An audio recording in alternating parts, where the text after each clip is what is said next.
town's main Fish. Yeah, I was Fair about enough. to say fish as well. coastal town, exporting fish. Fair enough.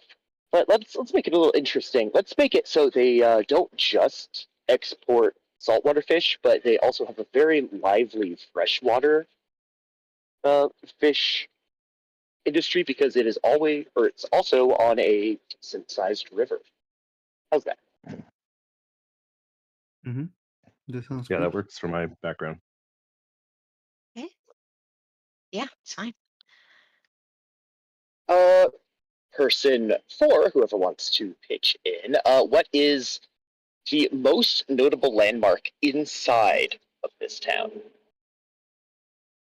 It could be a building, it could be a statue, a structure, or even just something weird in the town.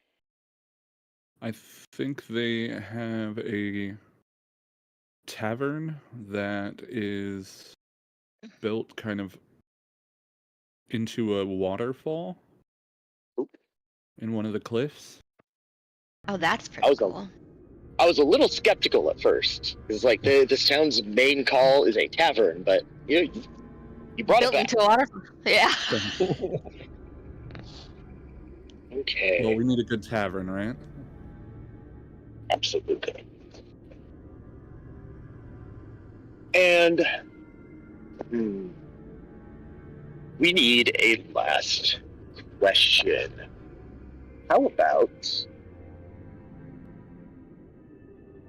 who is the most influential person in town? It doesn't have to be a mayor or any sort of government leader, just who is the most important person in town and what does that person do? Let's give this town a burgermeister. Well, He runs the town. I believe we have a 5th person who hasn't contributed to Oh wait, okay. one of the things, Yeah, right? no, I'll back up. I don't know who that is. It's fine. An important person.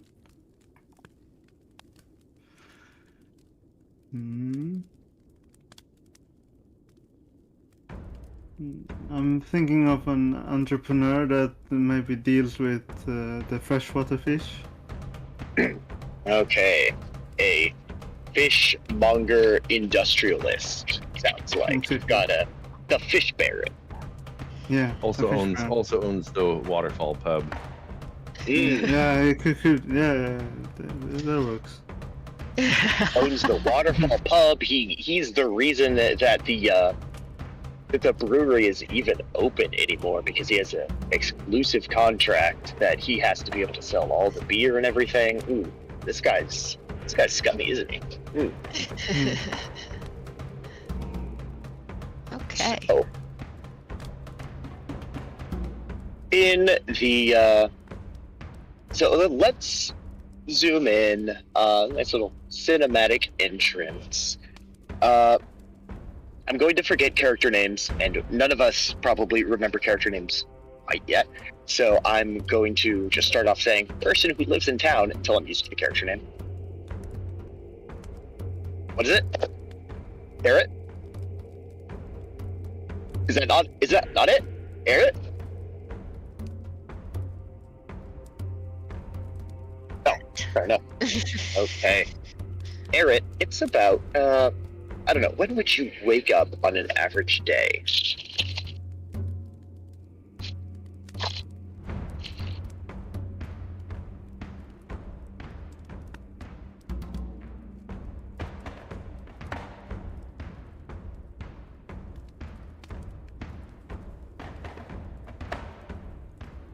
Getting moving already. What are you doing right off the bat then?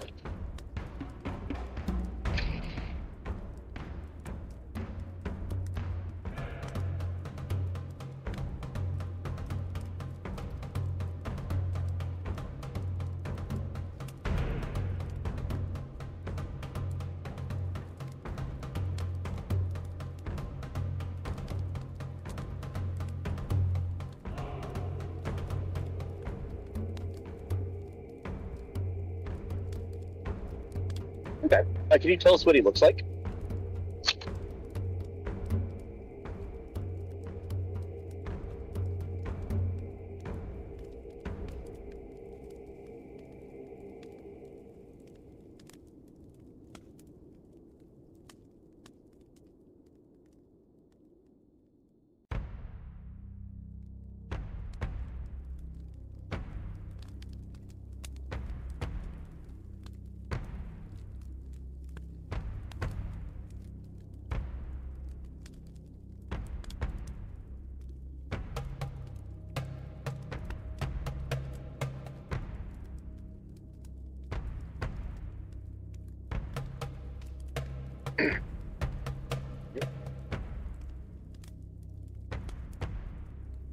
So, yeah, you're hanging out there, and you're not expecting it, but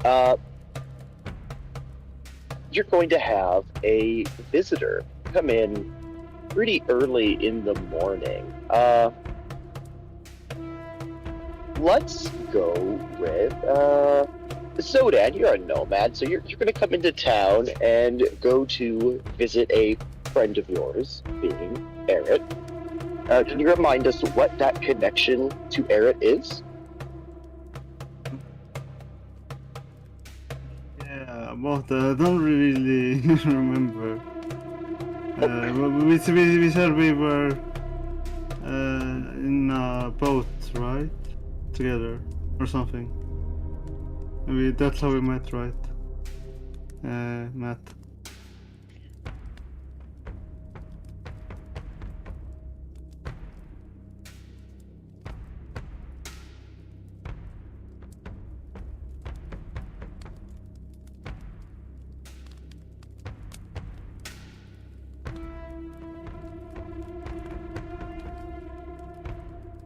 Mm-hmm.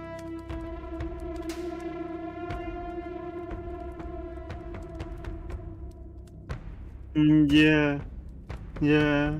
I heard about the. I heard about the fish export being good, and You could have heard about the tavern. That could have been. Yeah, I could have heard of the tavern as well. I wanted to check it out, see the scenes there. I don't know how many people are clamoring to get involved with the fishing industry. You probably just got sucked into that one. Yeah, for sure. So, yeah, I think, Zodan, let's introduce you next as you are on your way to go meet with an old friend, Eric, down on the wharf. What do you look like? I'm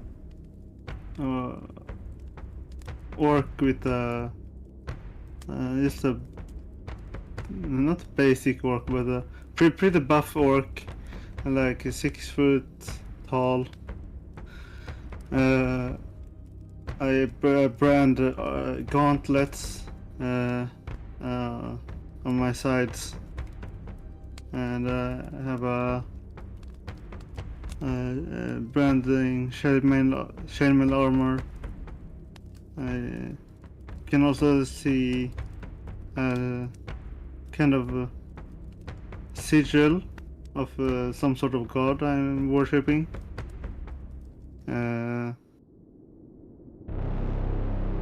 on my back I have a hand crossbow as well.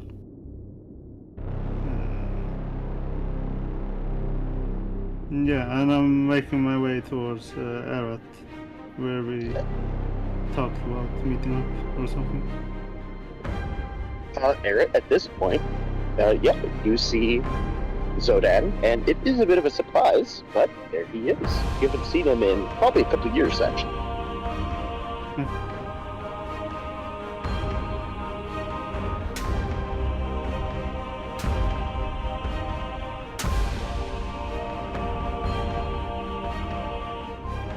Yeah. No, I heard about the tavern that are we gonna say it recently opened up, or? No, this tavern's probably been a staple. You're You probably. I don't know why you're coming to town, but it's. I assumed the tavern was your original reason to come into town all those years ago. Yeah. Good, sure. No, we're just in the area and wanted to check up on your.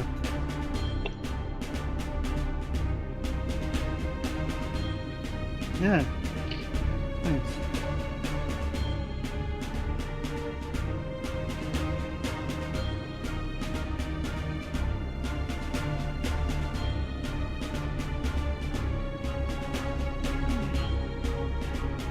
No, I want to see us check out. Just check up on you and see what we could go from there. To be fair, he would be.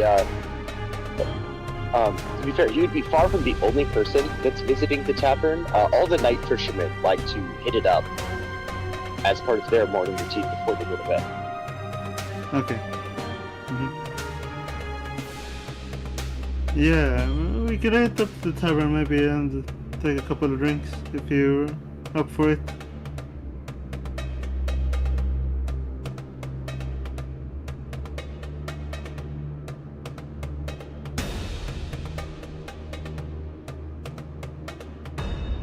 Yeah, sure.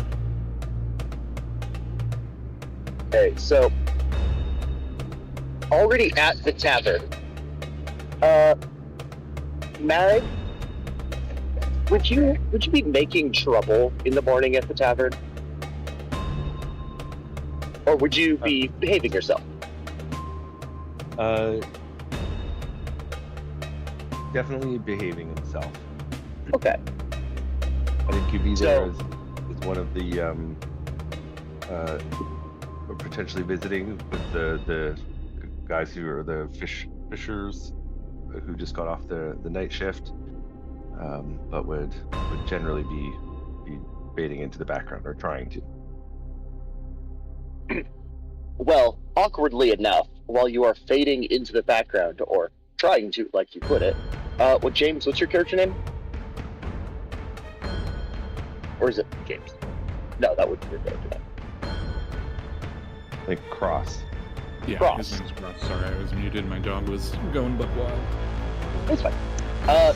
So as Mag is attempting to fade into the background, Cross, you also just happen to be in the tavern at that moment, and you see this friend of yours doing something that is probably very characteristic of Mag, fading into the background.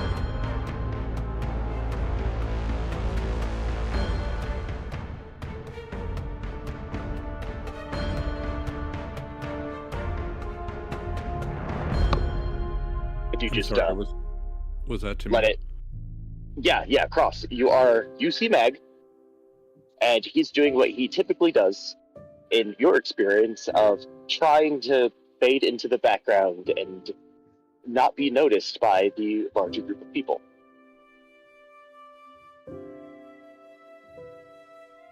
Okay. But this is the first time you've seen him in a while yourself. It is indeed.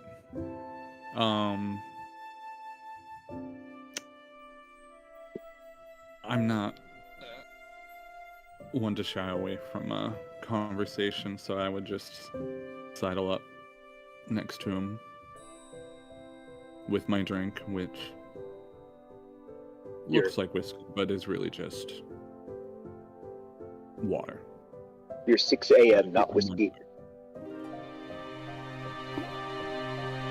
I'm sorry? I was just making a joke here. 6 a.m., not whiskey.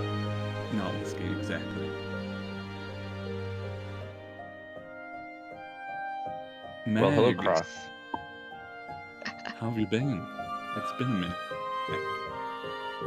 It certainly has. Yeah, it's been a while. So you'll see Gavilar is about he's pretty tall for a goblin. So he's 4 feet, maybe just a little bit higher.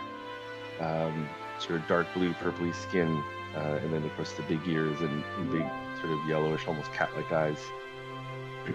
And Yeah, it has been a long time since you snuck into my village and tried to steal that magic scroll that we had for many years. It's interesting to see you here. I didn't think you would remember that, to be quite honest. But it's really good to see you. Cross is mostly human. But half of his face has been kind of, and his left arm are metal, little bit of wood mixed in. I've done some work on his image as well.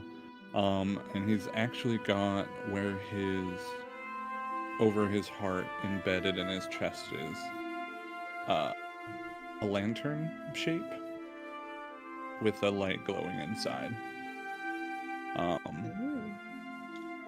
And then otherwise he's just got a dark blue cloak on, pants, respectable. Good to know that he wears pants. Good. Yes, he's not Donald Duck in it. So, Well, Cross, we don't see too many individuals with your, unique makeup. But yeah, it's been a while, and now here I am, just visiting with the other folks who've been out on the river. Great. Here, let me buy you a drink. Take mine. And I'm gonna motion to the barkeep to bring me an actual drink. Yeah, he'll bring you something real this time. I suppose he comes by and he calls it a real whiskey, and he winks at you. You're a godsend. Thank you.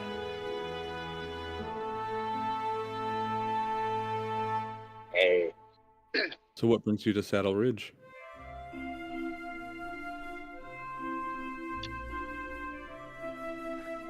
Well, I've been tasked from my village to go out and try to find this scroll. So when you came to retrieve it, it found it was missing and it hadn't been there for a really long time.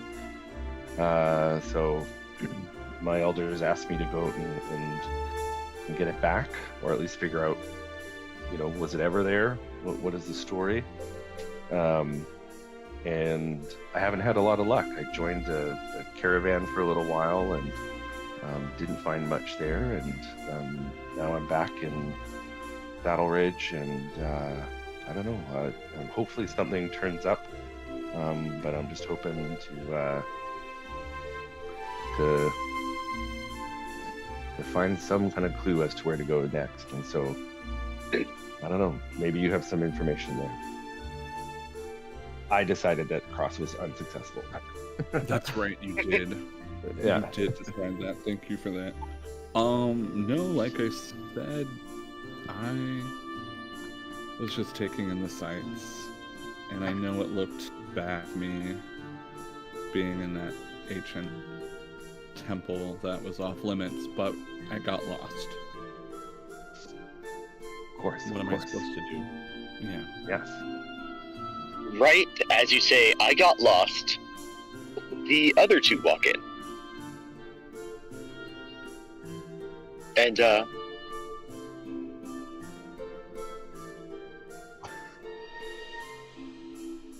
Yeah.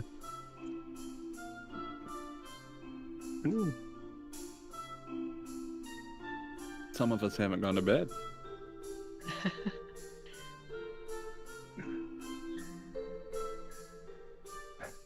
Well, no, I think you can get fish without me this time.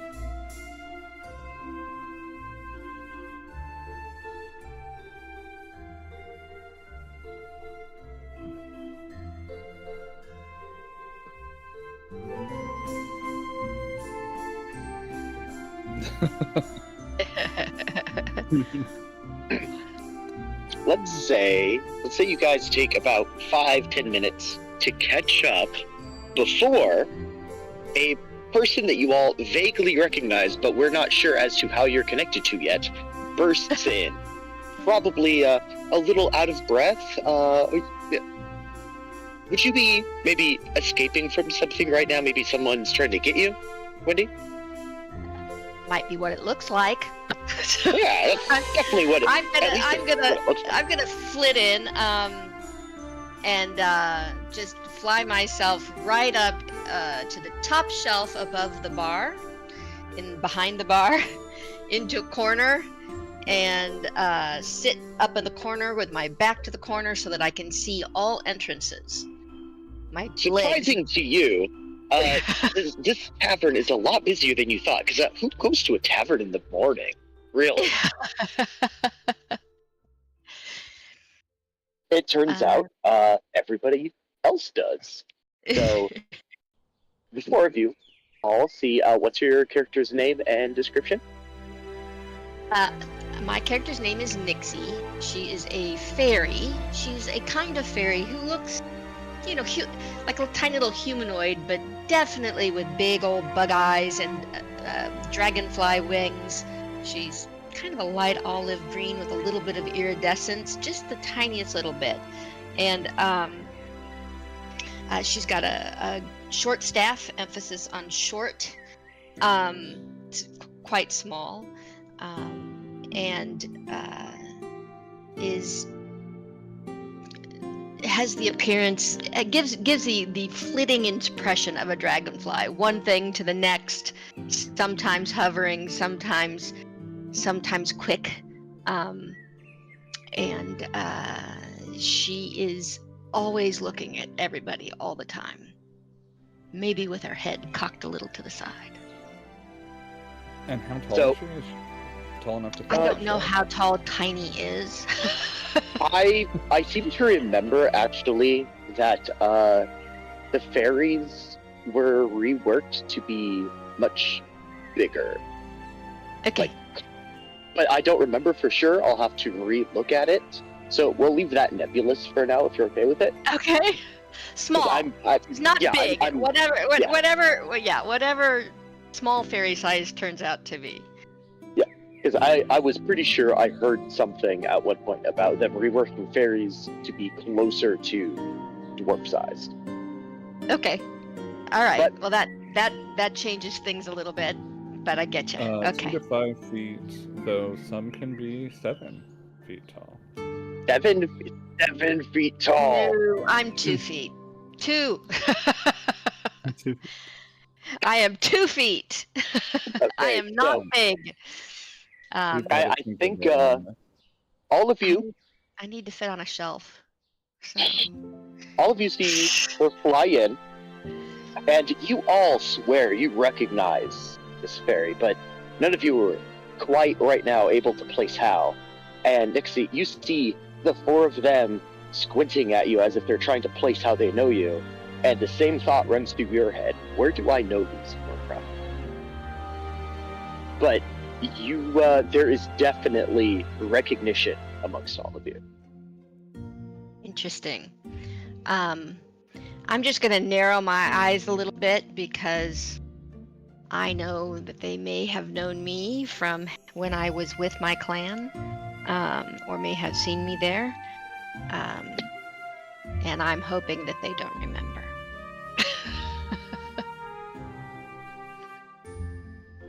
Cross remembers. Cross remembers. Let's say Cross. Let's say that at one point you had somebody close to you who was ill, and you paid a group of fairies to heal them. And it was me. It wasn't cheap either. These aren't particularly. These fairies don't take insurance. It's out of pocket in a big way. Did it go well? So yeah, it went well. It's just it was costly. So this doesn't have to be something known to anybody else, but do you overcharge people for your services? Well, my family did. Oh, okay. They took what they could get. They wheeled and dealed. Sometimes money, sometimes favors. They're fairies. They made contracts. I think Gibelar's eyes kind of narrow a little bit. Like he's dealt with your folks, your clan as being sort of a wild-born community, kind of like out amongst the rivers and the rushes, and thinks he recognizes you in particular from, I think my grandfather thought he was purchasing an enchanted jewel of some kind after it was discovered that this scroll that we've been guarding never actually existed or had been stolen many years ago. And then of course once your clan moved on, it just sort of fell off a shelf and shattered. That's in keeping. Yeah. Okay. So I think he's but he knows Cross brings a bit of that energy as well, but is okay with it. So he's not kind of jumping to arms, but yeah, definitely got his hackles up a bit. Okay. Fair. And let's see.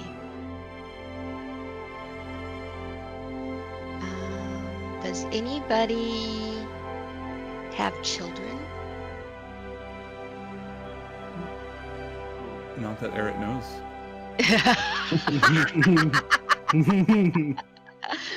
Ooh, I now know what kind of dude Aaron is. All right, I got that.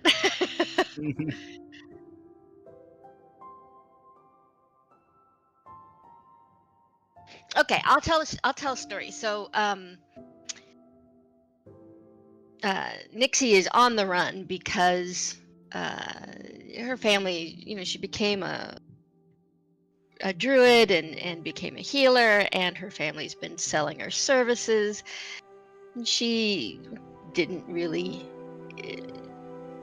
ascribe to it much, except for that there was a child and a desperate family, and the desperate family couldn't pay. And Nixie went to see the child on her own in the middle of the night once, and the child woke up, and the child gave her a tiny little doll. And so Nixie, suddenly maybe feeling her heart grow 2 sizes larger, took it as payment and healed the child. And now her family's super mad at her, and she's run away. So if anybody wants to work that into a connection, feel free.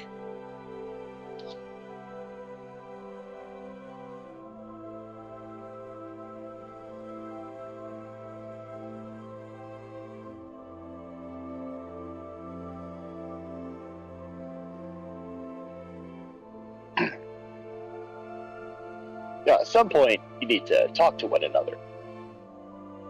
Okay. Nixie, If get over nobody's here. going to go forward with it, there needs All to right. be, Well, some- I'm gonna stand on the bar. Is anybody at the bar? I sort of Probably imagine stood- it's all like, just kind of hovering near the bar a little bit. Yeah, because getting drinks and stuff.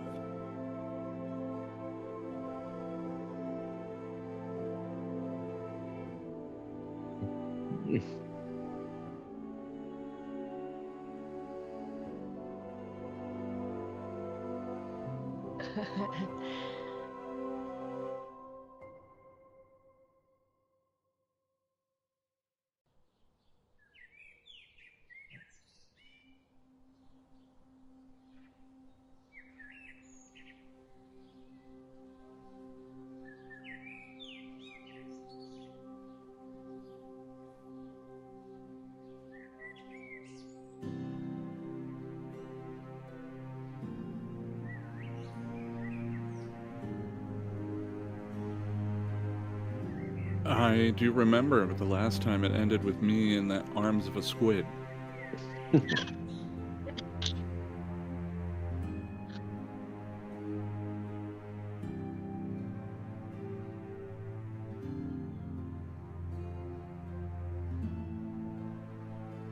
Still cleaning rust off.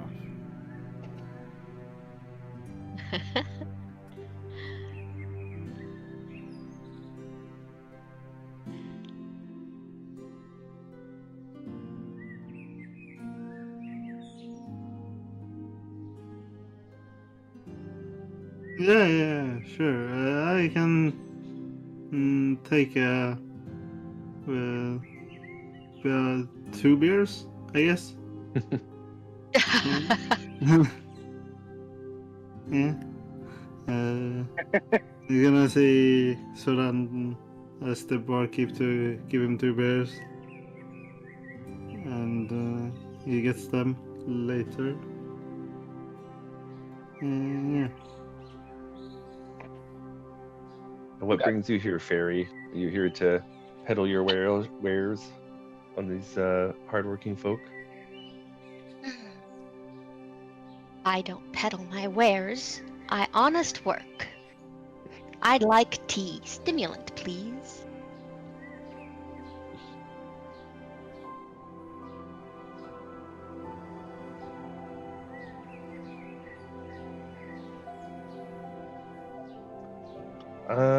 I've come across her people in my time once in a while. They're Another time, know. another place. Another time, another place. Not the same. Well, all right then. That sounds. I'm willing to give you the benefit of the doubt. Good. Tea, please. Tea! I have a very tiny mug. It's very small. It's like hangs on my waist. I'm just holding it out for my tea. You bring it Certainly everywhere you go. I do. Everywhere. I'm small and everybody has great big mugs. Remember, there are also other tiny people around. I wanted to. Oh, maybe they have more, but I've got one. And I also want to super clarify.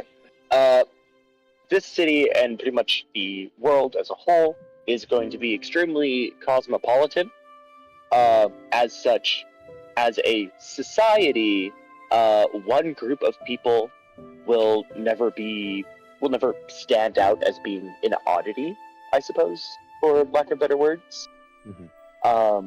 So everybody will have full exposure to fairies. Everyone will have full exposure to orcs. Everyone's going to be comfortable with all other ancestries, as far as that goes. Just wanted to super clarify that, because Good. I caught the your people have had experience, and that's fine. Fantasy racism is a staple in Tolkien-esque setting, but the Daggerheart tries very deliberately to go past that. Okay. So Cool. I'm going to ask that we also try our best, even though I know the dwarf elf divide kind of has been so Right. ingrained in us that we lean into it sometimes. Yeah, but my people could be referring to this particular clan. They are Yeah, Slyborn. absolutely. So, I thought about that right after I said it, but yeah, thanks for bringing it up, Kate. Totally. Yeah. Okay, cool.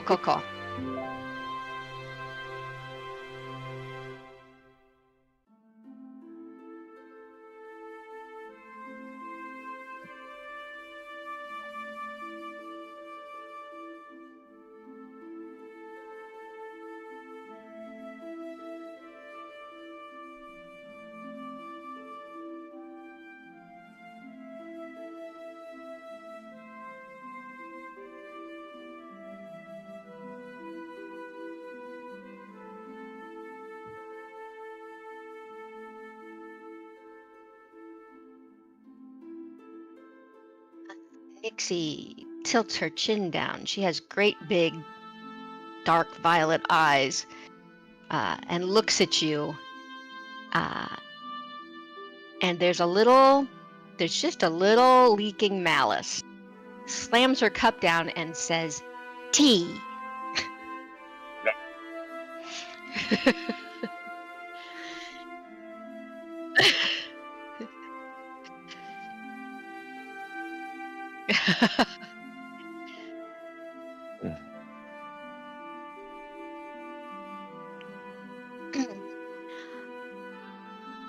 Once my family sold what I can do, and now they can't, and they would like to.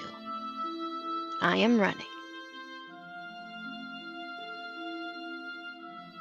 That sounds like a good choice.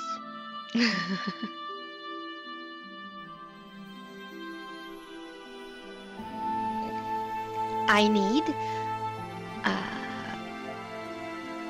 people to be with. Protection in numbers. Useful things to do.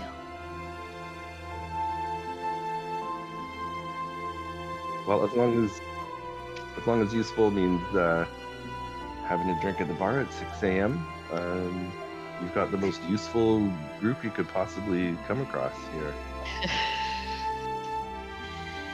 Useful, eye of beholder.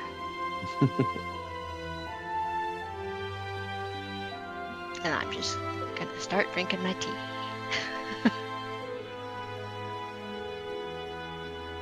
Yeah, so then he's gonna take a couple of swigs of one of his beers.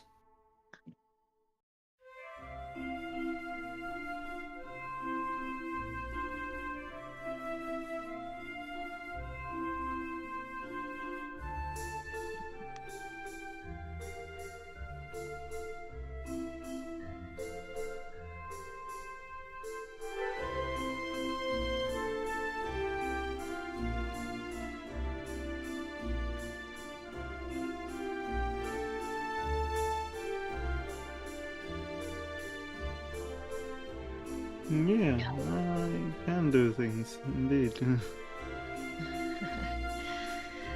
She turns around and knocks on the little shield on her own back and says, "I'm not useless. I am useful."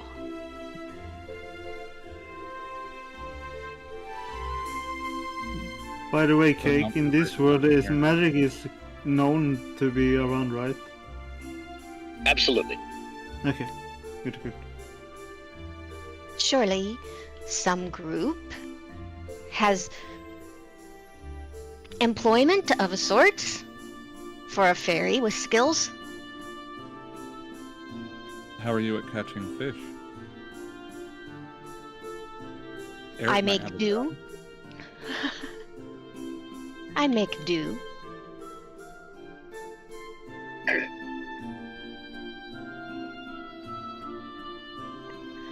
I think I So- can hunt.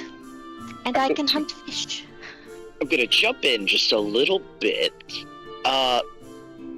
Did anybody order breakfast by chance? Yeah, I think Gibelar is picking away at a plate of food. Okay, how would you like to make the first roll of the game? All right. Nice. So, That's good. It's you're poison. going to be basically noticing, or I'm asking you to see if you can notice something about the food. So, that is, I believe, it's the one I'm blanking on. It's the Instinct? fourth one, instinct. So yeah, it would be an instinct roll. Okay. And it, by the way, everyone always starts with 2 hope. Yes. Two hope. Oh yeah, got it. Cake, I still can't Yeah. see my sheet on roll 20, so I'm gonna roll on demi-plane. Yeah, no, that's especially for today. That's fine. Yeah. So I just got an 8 with fear. 8 with fear. So that's going to be a failure with fear. Yeah, you don't notice anything. I think you just notice I take my plate and I sort of like bend down a little bit, and this like weaselly creature that is sort of like hidden down at the sort of like down near my leg just starts wolfing down that plate of food real fast. Okay, so in about 2 hours, both you and your weasel are it's going to come out pretty fast.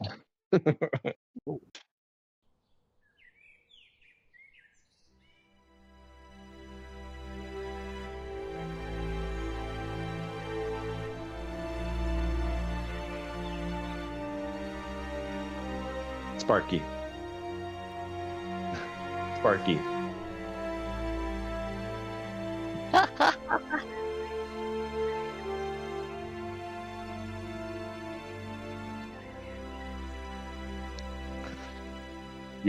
Yeah.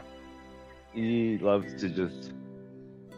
Well, big groups like this make him a little skittish, but otherwise he's usually pretty good to just run around, and he's pretty friendly, but no sudden movement. And don't try to take away his food.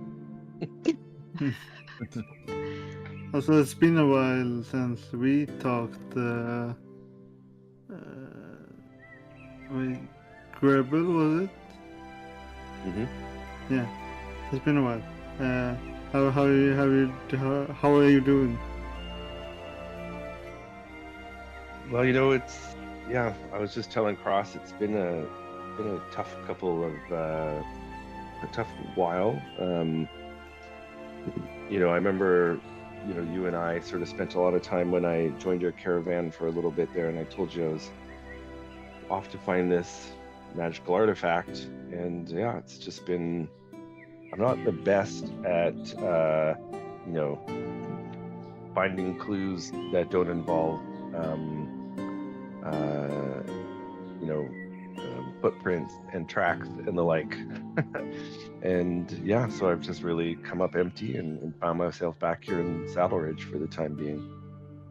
Okay. But it is great to see you again, for sure. Yeah. Yeah.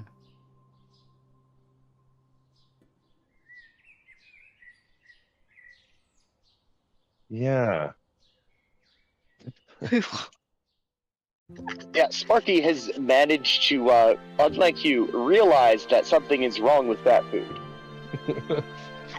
Oh no. Sparky's nose is much better than mine. I knew it last time I was here. I was like, I'm never ordering the fish heads ever again. And here I am now again. This is gonna be a rough last day. time, he did not turn away the fish heads. Now he's refusing to eat anymore. All right, I'm gonna take the plate and put it on the bar and just Can I get everybody else that might be looking right now to make that same check? Actually, no, not everybody else, because this isn't a Pathfinder thing. So I can't just possibly generate 4 more fear spontaneously. Okay, so he puts it on the bar. Let's see. How to go about this? No, I think we have to ride with the consequence of you not noticing. I think that's more the spirit of the game. Mm-hmm. I think I'm just distracted by all these faces I haven't seen in a while.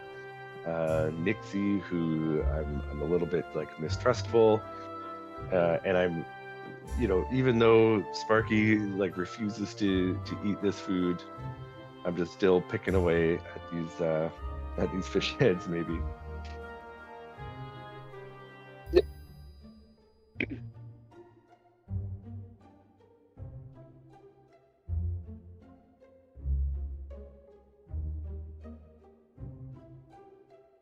Yeah, no, this is not going well. So yeah, again, I'll try to get the barkeep's attention and tell him that his food's. Come on, this food is awful. What are you trying to serve me here? Well, you're here all the time, or no, you're not. But you're here sometimes. You're trying to make it. Look, Or my I got a cook weasel down incompetent? here, and even the weasel refuses to eat it. I've sort of Yeah, eaten a little bit longer, and now I feel awful. He looks down in surprise. Sparky never says no. He's actually going to go around to the other tables and make sure everything's okay after that. And what do we notice?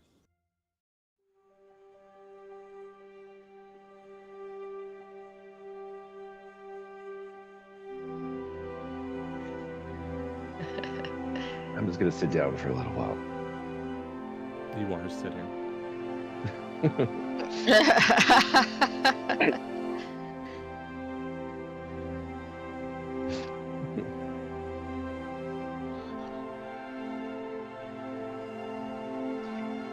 I think I'm just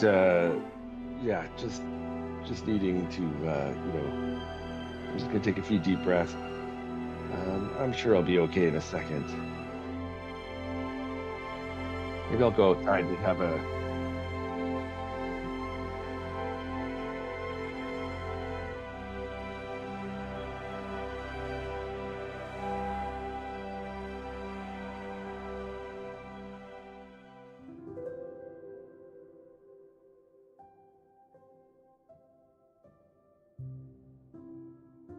all right, and I'll just push this or break this snowball over my head. Oh, thanks, Aaron. Yeah, that does feels refreshing. I might just go outside and just get a bit of fresh air though. I think, can I hop up and run over there and try to... I can't see. Where is my... Is there something I can do to try to heal him? To fix him? I just read it. There it is. Nope. Crap. So there is not a super explicit medicine check in this. Right, but there isn't. So basically, we're going to end up having it go in largely the same way that we would most other checks. Nature or medicine needs to be like a little bit of a split, either knowledge or instinct based on how you know your magic. Chances with you would be instinct, right? Instinct, yeah. So yeah, I'd ask for an instinct roll, and if you have an experience that lines up with it, that sounds perfect. And to describe how you would do this healing. Well, I think I'd walk over to him, and I'd just reach out a hand and set it on his arm, and I'd stop and I'd just ponder, just sort of staring off into space, thinking, and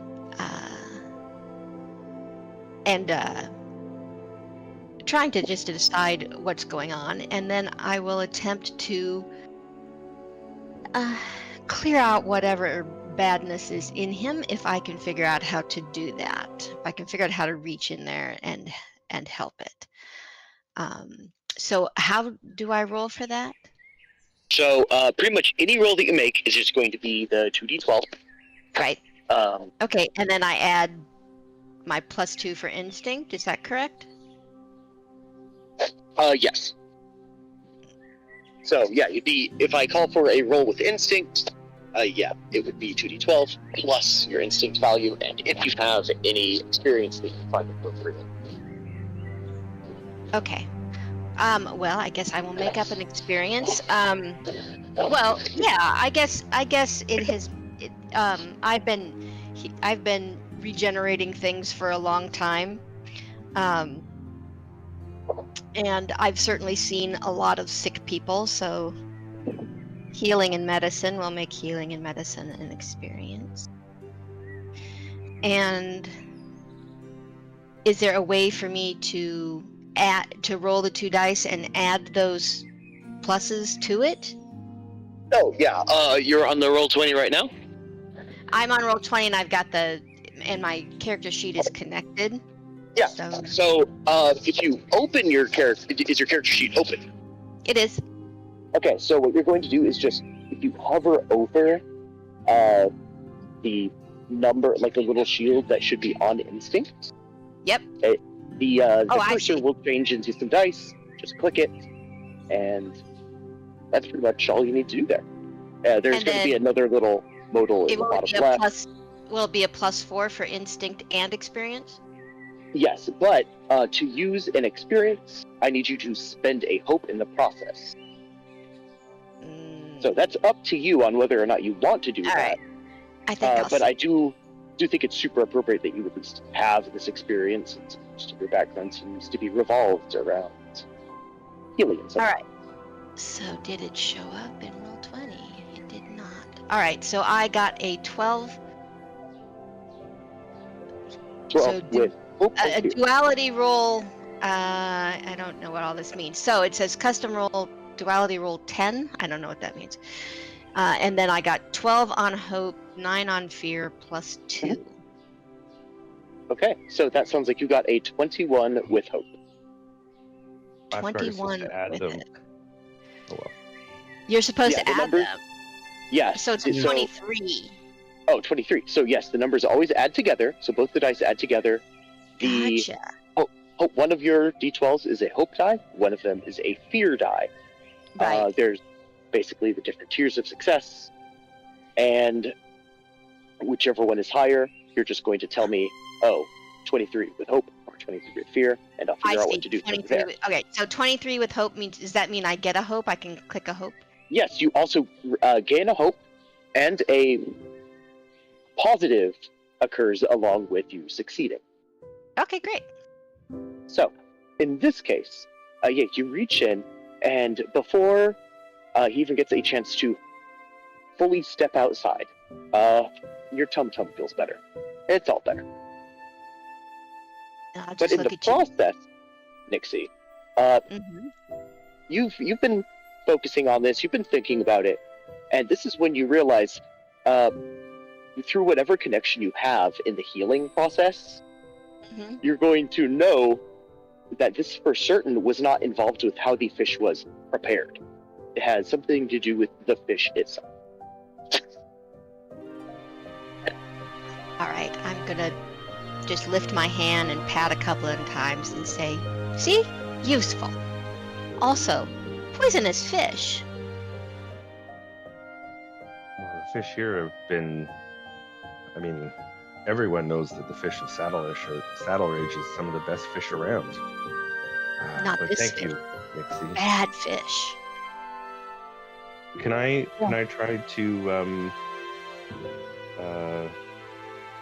just like examine the fish itself on the plate and see if I can get any further info? Because you already really did a check on these fish, I'm gonna say no. Yeah. So the next course of action in this case would likely be going more downstream, as it were, to where the fish come from. Or I guess it would be upstream in a chain of production. But yeah, going to the wharf and looking at the fish there would probably be the next step if you think there is something suspicious. Or breaking into the kitchen. But you insulted the cooks, so I don't know if they'll be happy about you going in. Notice if anyone else is sick. Yes.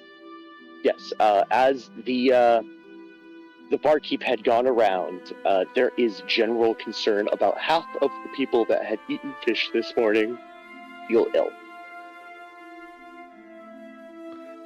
I think let's go down to the wharf. I want to see what's going on here because, I know a lot of people depend on these fish and something isn't right. Yeah.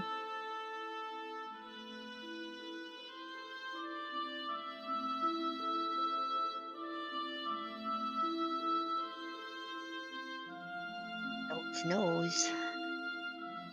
Between Sparky and I'm pretty sure we can find the wharf without difficulty. And or I don't know, it's probably somewhere we all know where to get to anyway. I would imagine. Yeah, you can all smell the wharf. That's no problem.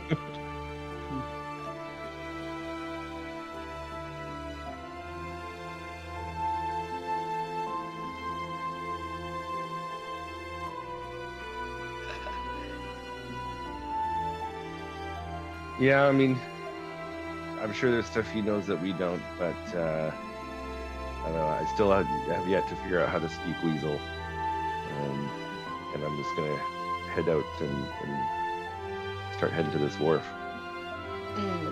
Okay. Yeah. I guess we all head out there. I'll follow along. Yeah.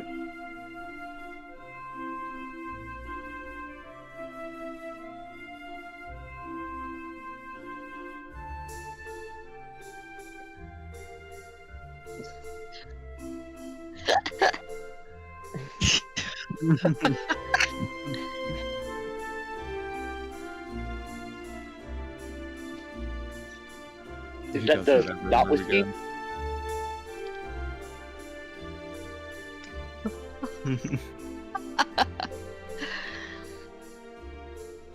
Alright. So everything down at the wharf is going to smell fishy, which is not a bad thing in this case.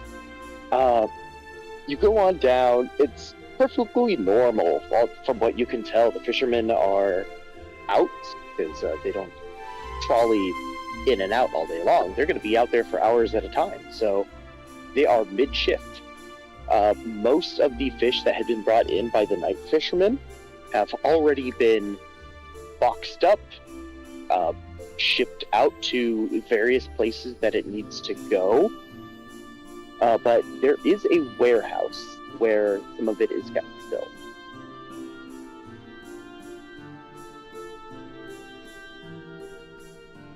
All right, well, should we go knock on the door here and see what's up? Oh, you're allowed in. All right. So I guess we roll into the warehouse. Okay. And I'm looking around for anything that just seems out of place since I have a freshwater sort of fishing background. Okay.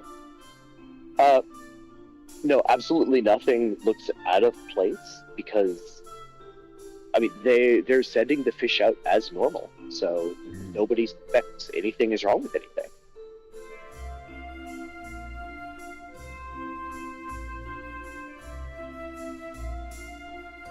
You're And they the don't only look- ones with any inkling at this point. They don't look different. Do you have any specific knowledge about fish? I have an experience for sure that would be relevant here, but I don't know if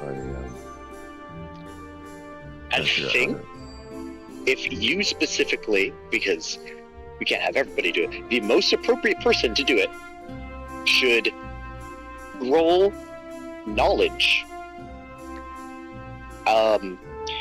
And so you can aid another person, and that gives them an additional 1d6 to the roll, which is advantage. But that costs the person aiding 1 hope. But it's just a free thing that you can do if you spend a hope. Just give them a 1d6. Oh, that's cool. So my knowledge is not great. Who has a better knowledge stat?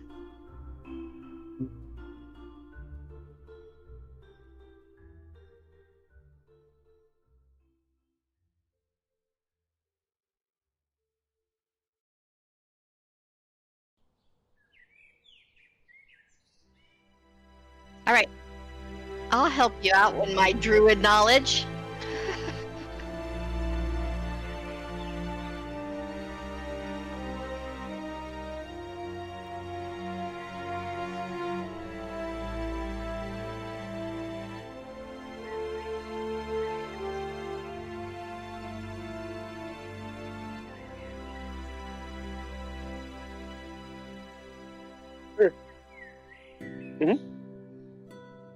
Okay. Yep. Yeah. How do you do that? I believe it's something that the roller rolls. Yeah, I think you it should probably be did at it. Yeah, there should be a toggle on the pop-up.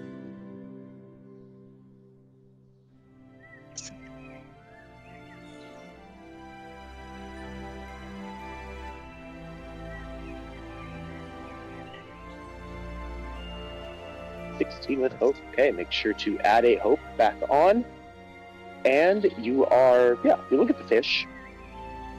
Most of them, there's nothing obvious about them at all. After a few minutes of searching through, though, one of them, something's wrong. It's almost as if the gills of this fish are they're melting together.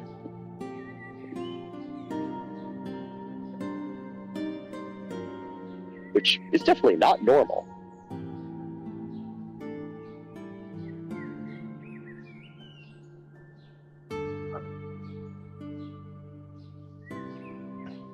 I've never seen anything like this. I think we should go tell, what's his face, the guy that runs all these operations. He doesn't want to spread this around. Maybe he knows something.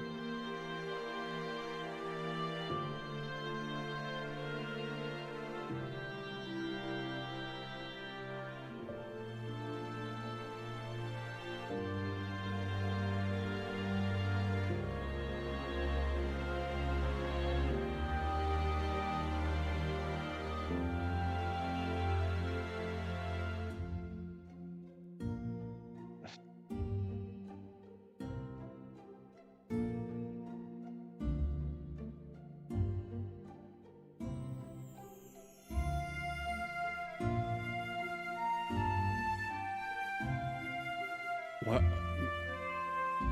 He just catches the fish out of nowhere. And why do you keep throwing fish at me? How is that my thing? He's a fish slapper.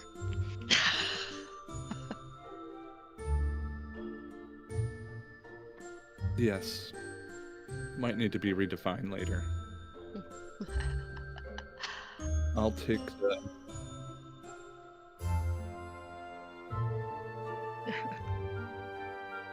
would I've been there. Would I know where Groggistan is? Absolutely. He doesn't live down by the wharf with all the filthy fishermen.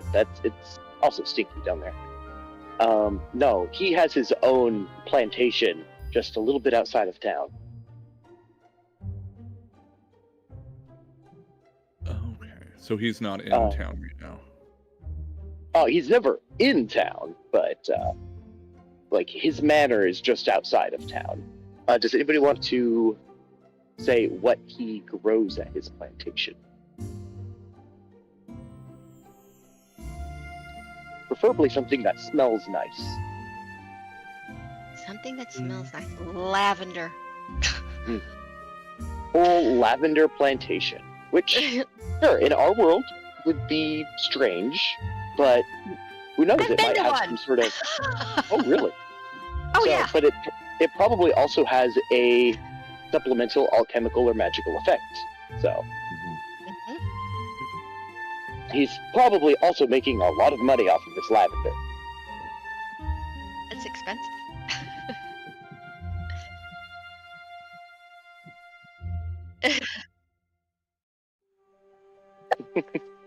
Lavender soap, lavender lotion, lavender oil, lavender tea.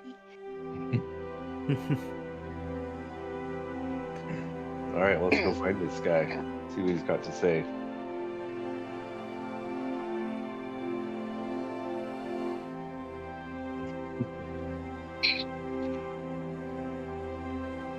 So on the way to there, one of you, I say, who's spoken the least?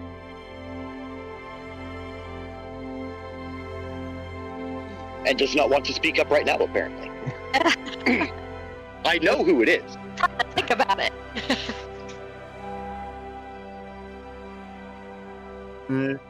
I think it's one of those two. Yeah.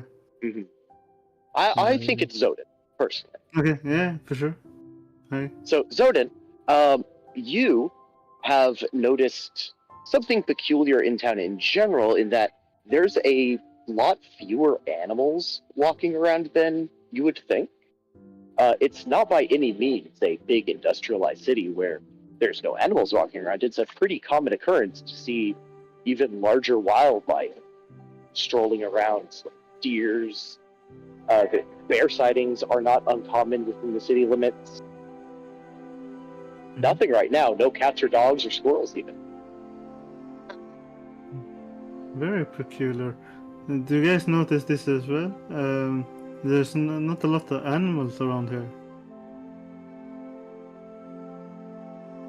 I said to the group. As he points it out, you all definitely have realized you haven't seen any animals since you left the tavern. Besides the weasel. Huh. Speaking of Sparky, he's actually curled up a little more than ever, like he's hiding from something.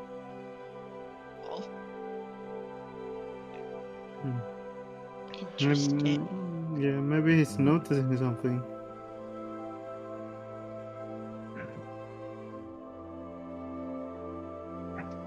I don't know what sound weasels make, that he's gonna go. I'm gonna try to get up to him and just see if I can, from our experience together, like tell if he is this part of the sickness that he's feeling, or is he reacting to something in particular? Like, is he reacting to something from a particular direction? To you, he's reacting perfectly normal. You just cannot coax him out of hiding. I see. All right, well, yeah, this is strange behavior. Sparky doesn't get like this unless there's something big and scary around, and certainly never when we're in town. But between this and the silence and the lack of other animals around, I don't know, I don't like it one bit. It seems pretty ominous, actually. Yes.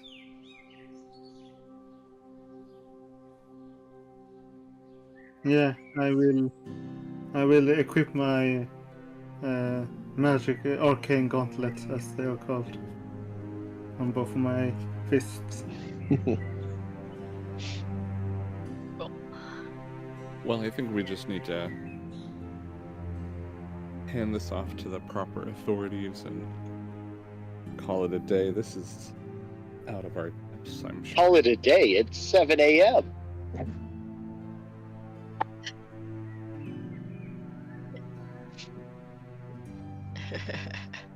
I was thinking something that smelled better.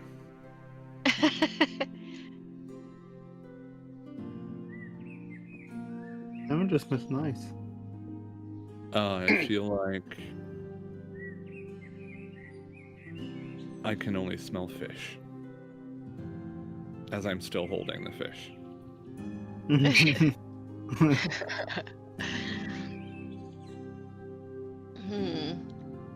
Do we know this?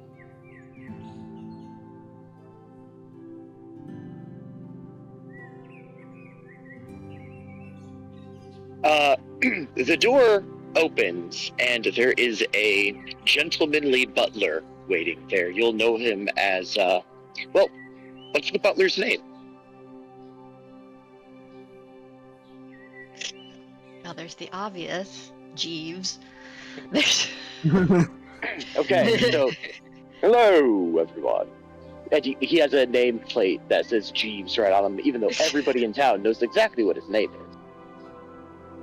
And, how may the young masters be pleased today? We need to talk to your boss. I'm afraid that's quite impossible right now, sirs. And I'm gonna hold the fish out in front of his face. I'm like, he's definitely gonna want to talk. His nose turns up. Wretched creatures. Ugh. Is he busy now? Yes, unfortunately. He's having a meeting with the constable. Sounds Look, Jeeves. important. Oh no, go for it, Cross. Sorry.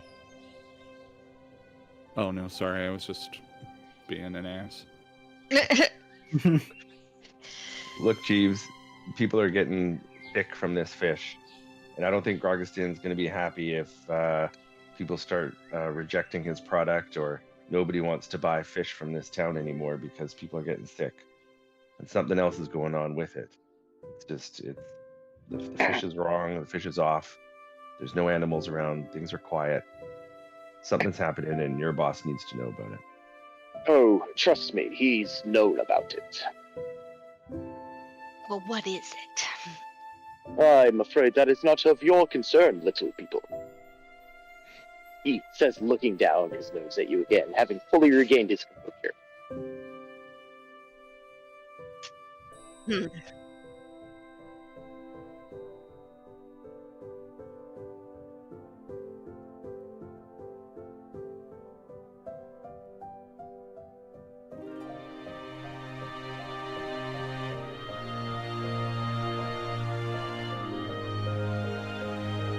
Okay, so as you do that, I'm going to activate a couple of the fear that I've generated. Also, I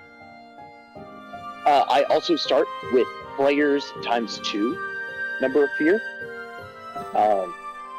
Same way that you all start with 2 hope, I start with an equal amount of fear. But I'm going to, I think, utilize 2 to activate a situation where, as you do that, the constable walks down the stairs and sees what you're doing.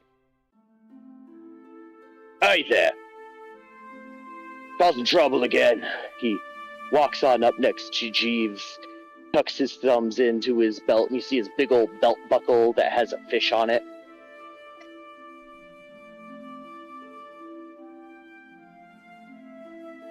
You know I don't respond to Kristoff.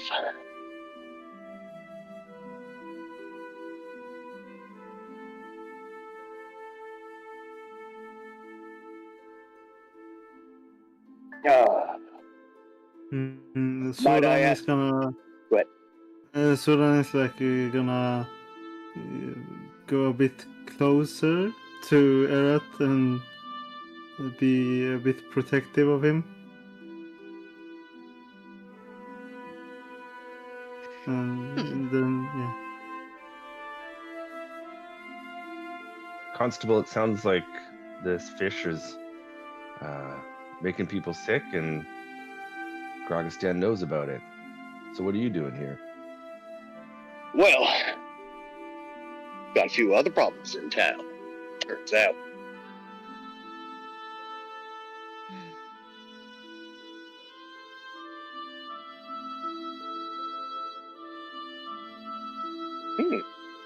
Sounds like you're going to need to make a presence check of some sort to try to convince him that you're not going to be a detriment to figuring stuff out.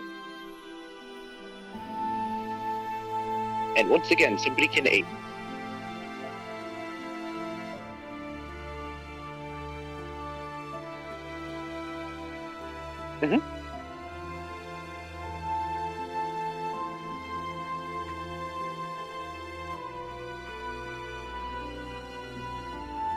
Okay, that sounds appropriate.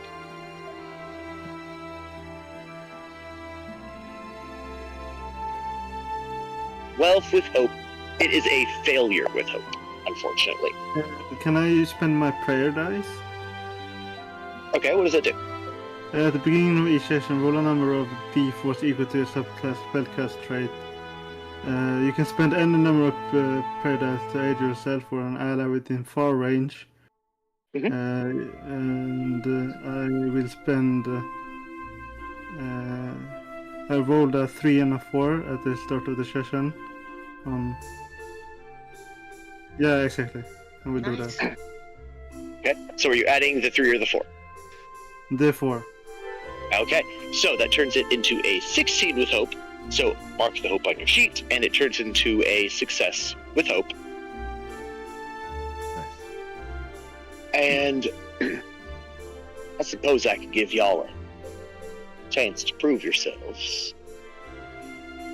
Oh, after all, maybe some outside perspectives can help. He looks around at the other 4 who are not actually from the town, or the other 3. Well, I'm All sure right. we can do better than nothing. How familiar are y'all with the Old Town legend? Y'all know anything about the well? Well,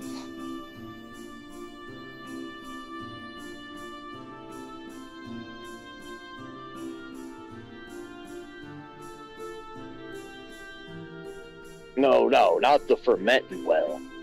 The other. Also not the water well. The other. The well that isn't there. Well that should never be. What are you talking about? no idea. Would we know about this? Explain. You would not know about it because, this is buried history with only some people having learned about it. And if anybody did learn about it, it passed down secretly from family to family, or from parent to child secretly. So at this point, people don't even have the same stories, since it's not written down in most places. Well, I'm just going to give you the short version, the one that, at least I know, I still haven't gotten to see the old documents myself. That's a little classified even for me. But the well that shouldn't be was here back when the town was founded, a couple hundred years ago. And something about that thing, crops wouldn't grow around it. Animals wouldn't go near it. Everything that we brought into the town from outside started going wrong. Sound familiar yet? Well, what stopped it before? See, we're not sure. Like I said, we've got conflicting stories. See, my family passes down, they tell me that it just poofed away one day as if it got bored of us. Well, Mr. Stan here, his family passes down that, for lack of better words, they paid it off.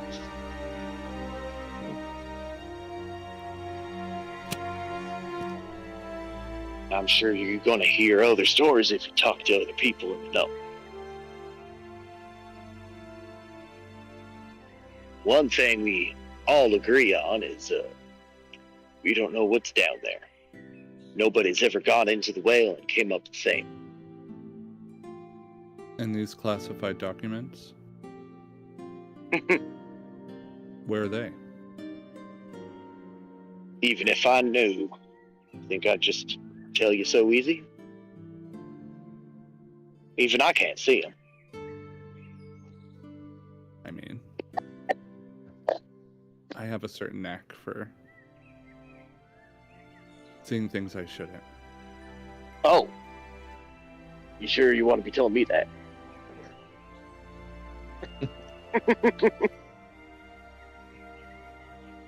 All legal, of course. So you're looking for us to... Well, first we got to find this well, I guess. and then see if we can tell what's going on. That'd be ideal, I suppose, figuring out where the whale is. Like I mentioned, these verbal, oral records aren't really best for keeping details like that. What does your family say about where the well is?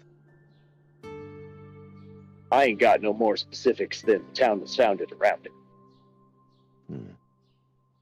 So, All right. within the city, somewhere.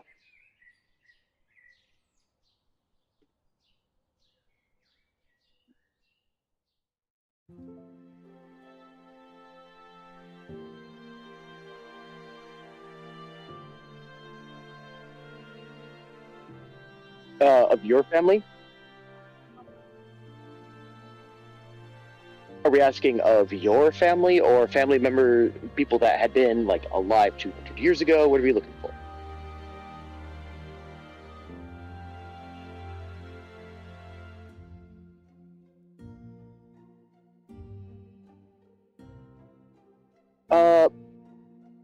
Yeah.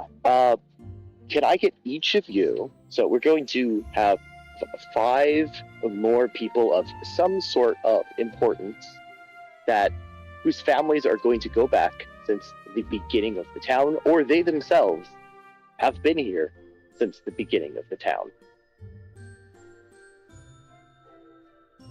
Damn. And those will be your people with stories.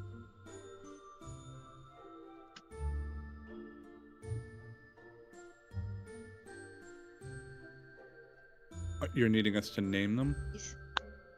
Give me names, why they're important,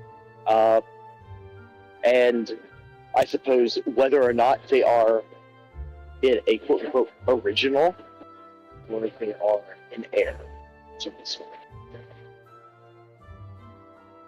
That will also change how I tell you the stories.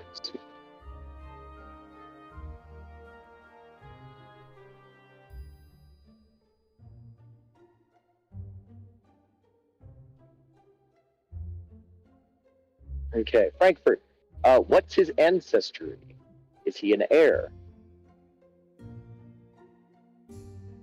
So, if he's a human or a goblin or anything that lives, I less think I missed than what I was 200 supposed plus. to do. Oh, where? Okay. Okay, so yeah, humans typically do not live 200 years, right? So he's probably 4 or 5 generations detached from the original story.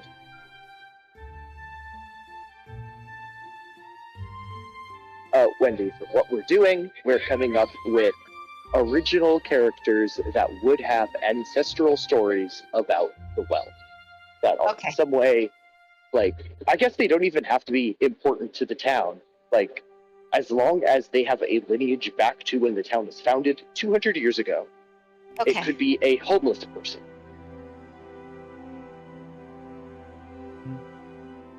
But we need one from every. Yeah. Okay.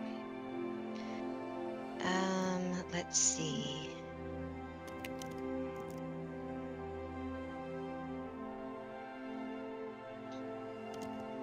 I can go.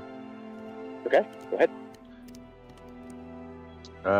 Well, everyone in town knows about Scourge, the Infernus. He's just sort of like the town's, just, lives on the outskirts. A bit of a, just the town kind of nut bar, I guess, for lack of a better term. He's a bit kind of weird, a bit, it's the guy that the kids tell stories about. People try to avoid their house, and as even for an Infernus, he's got kind of like a fairly intimidating kind of set of horns and things like that, and then on top of that, he's got just this very erratic kind of odd behavior. So people, steer clear as much as possible. Just to confirm, Infernus is a tiefling analog, correct? Correct. Okay. And I think they would be an original. I guess they live a long ass time, according to the book here. Okay. Hmm. And thank you for making him a bit of a nut job if he's an original, so I don't have to be like, oh yeah, his memory's fucking perfect. Problem solved. Exactly.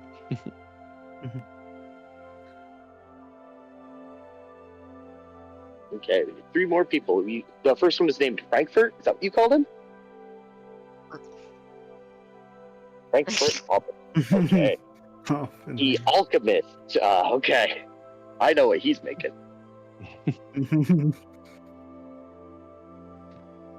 Lavender. Yeah. Yep, lavender ball. Oh, yeah. Lavender cordial. Lavender bath bombs. Yeah. He's making them for progressively bigger and more violent baths. Lavender ice cream. Okay. Lavender ocean bombs. For when you want Gotcha. the whole ocean to stop smelling like fish. Convenient. Okay. So 3 more people. I'll do one. Let's say the town baker, a human named Margie Klee. It's a family of bakers. The bakery's been passed down from generation to generation. Can And I they have slightly hijack this one? Margie Klee, yes. Can they be gnomes? Sure. Okay, because I have a recurring NPC of gnome baker family, like a family of gnome bakers, and I know how to Yep. play them. Okay. Well, Margie Klee is a gnome baker. She's not a young woman. She's an older woman, gnome, and she has a lot of kids. There's a lot of kids Better and better. at this bakery. Just so many gnome little kids running around running the bakery. She mostly just stands out front and gossips. So she knows all the things, all the stories.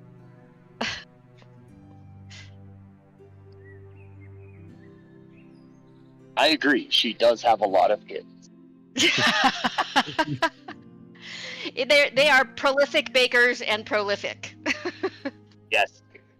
As it turns Please. out, they own a chain of bakeries, but it's all still run by her kids. Yeah, no, it's definitely a family business. It's just kid to kid to kid. I have one actually. Okay. His name is Udal, and he's a fungrel, mushroom humanoid. He lives in the forest near the village. If there Okay. is a forest, I don't know. We can decide that. I guess. Like it. And I think he would be. Do they live long? Fungrel? Let's see. I'm not 100% sure, so it doesn't. I mean, mushrooms as a actual thing live very short lives. Rude. Generally. Yeah. Okay. But I think the fungrels have that like one of their Oh. ancestry features is to like Yeah, it specifically says have incredibly long lifespans on their entry. Okay. Okay, then I guess it would be an original. Okay. Also, he's 7 feet tall. Yeah, 7 feet tall. Yeah, for sure. He's called Udal. And he's not a bit odd, but I don't know what the word I'm searching for, but he... Maybe odd is right, because he tends to do his own thing and tend to a garden in the forest, where he grows all kinds of different vegetables to flowers to whatever we feel like. Okay.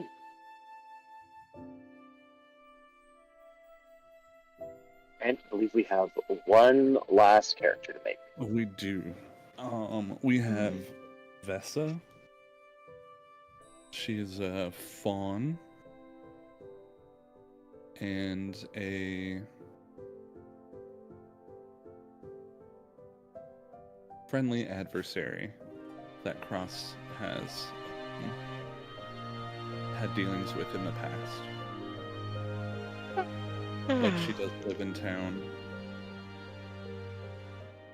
and has an elderly relative in town that she cares for. Okay. So, now that we have the characters made, let's go on a short break for everyone. Come back and talk to some of these interview Okie doke. stories and some different books. Short break, you said. Let's come back at 5 till. Does that sound good? Sounds good. Sweet.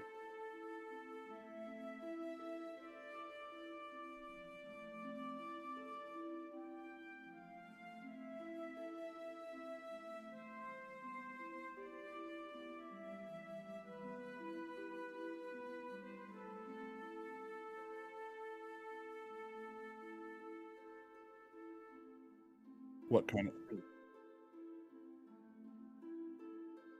What inputs?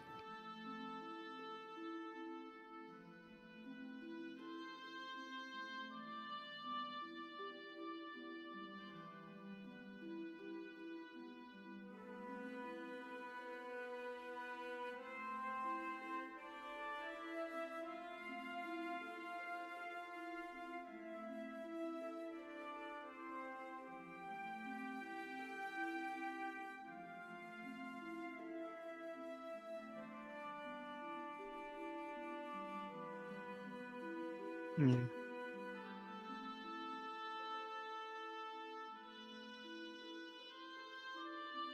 Hmm.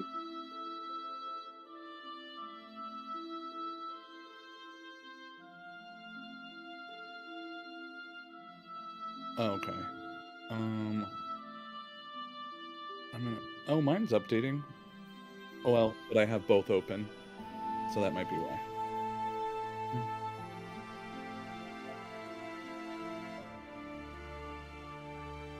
Were you logging... Were you doing the journal entries in Demiplane or in Roll20?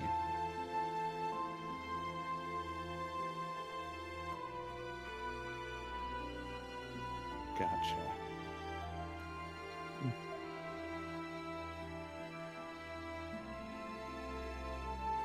Okay. Okay. Interesting. Well, my Roll20 sheet isn't working, so.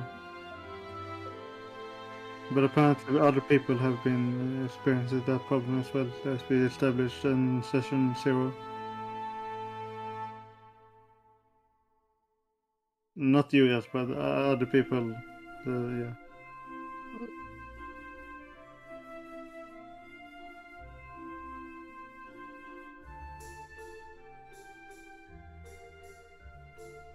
Okay. He's got 10.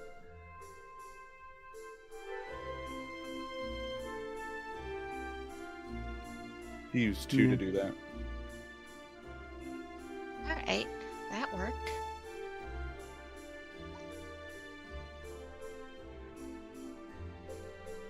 Yeah, I don't have them both open. No, wait, I'm just using the Roll21. Right.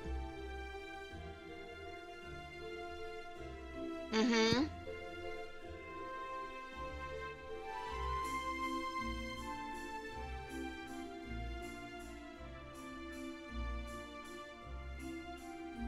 It could be everybody thing, because I think Let me try something.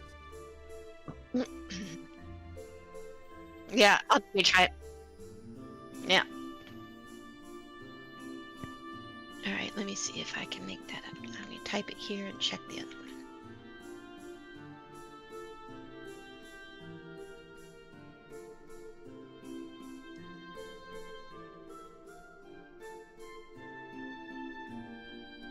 Okay. Interesting.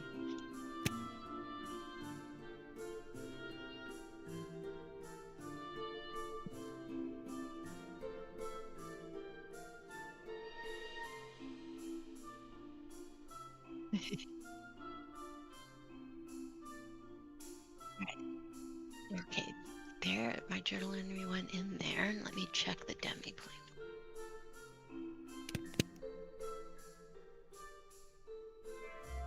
It's possible.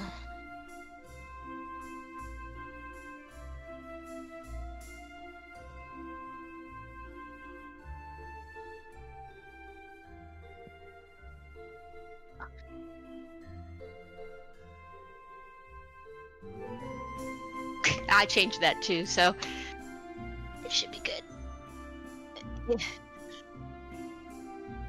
Great. All right. I don't care. Streaming it to where?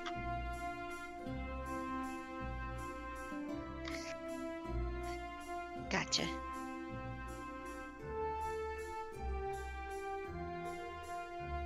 Cool.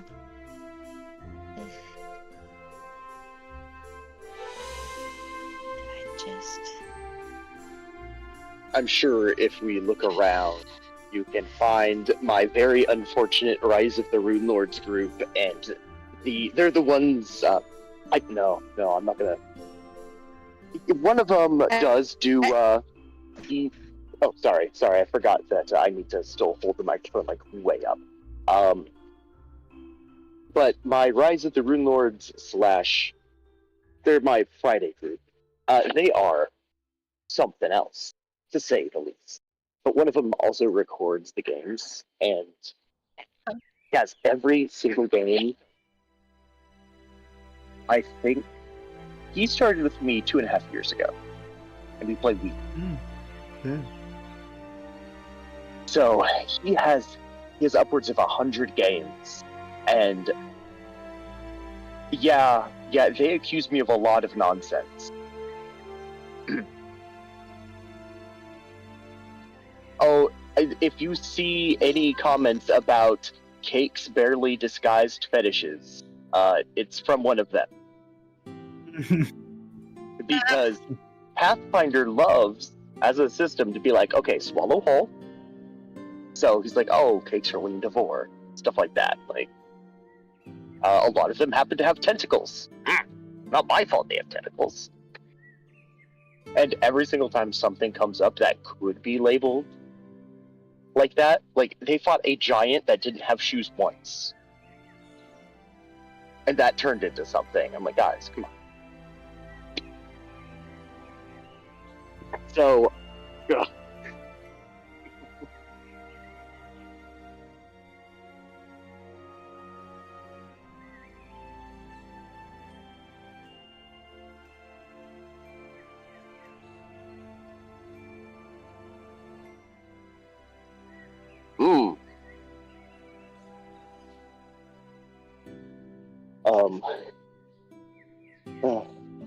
So, hopefully you guys won't be as. There's no way you'll be as unhinged as they are. So, like, that's not a challenge for what it's worth. But I don't think it's possible. I know, now I feel like What was that? I guess it depends on how you define unhinged. Let's put it this way. At one point, after I killed his character, I think the 4th time, not my fault, his fault, but he's the only one in the entire server that's died more than once. I think I might have mentioned that before. Yeah, you did.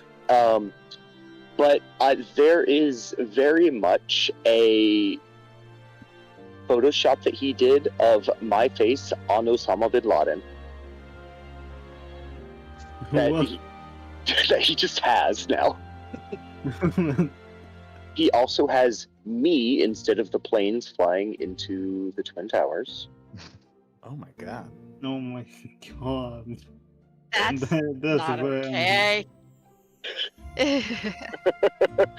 I mean, once again, it's the group. I'm not upset by it, and everybody else laughs at my expense. So, There you go. but that's why I say I don't think you can be more unhinged than that. Also, I Mm. paralyzed one of them after they turned into a baby, but with a basilisk. So that they naturally are going to get weirder. Yeah, sounds like it. Yeah. I mean, I guess you guys have potential to get weirder, but We just got started. yeah.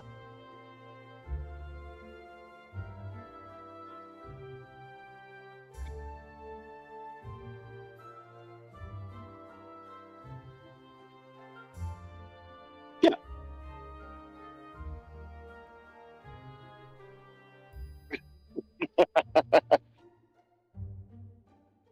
Yeah. Oh, I didn't mention this before. So my philosophy, especially on mysteries, this is important for you all to know. My philosophy on mysteries is tied to how Brindlewood Bay does it. If you're familiar with Brindlewood Bay, it is a TTRPG where you all play investigator grandmas, and the premise of it is it's a mystery. However, there is no predetermined solution. The solution is whatever the players make it when they finally succeed at the role to solve it. As long as the clues are tied together in a meaningful way and they solve the mystery, that is the solution. And that's largely my philosophy with it, because in my 15 some years experience DMing, if I have a solution to a mystery, it's going to be just obnoxious for the players to find my one singular solution, even if I give literal, even if I write it down, put it on a note in front of them, they're going to think that I'm tricking them in some way. So, so I really like the Brindlewood Bay way of doing it. To some people, it seems kind of cheesy and fake, but I've never had it feel unsatisfying.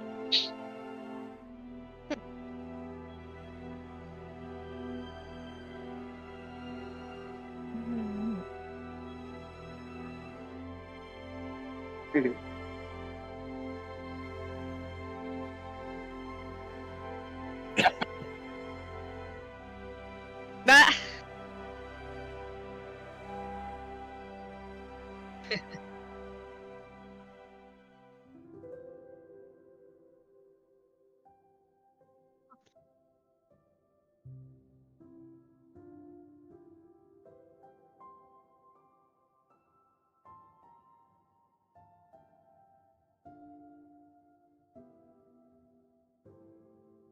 Mhm.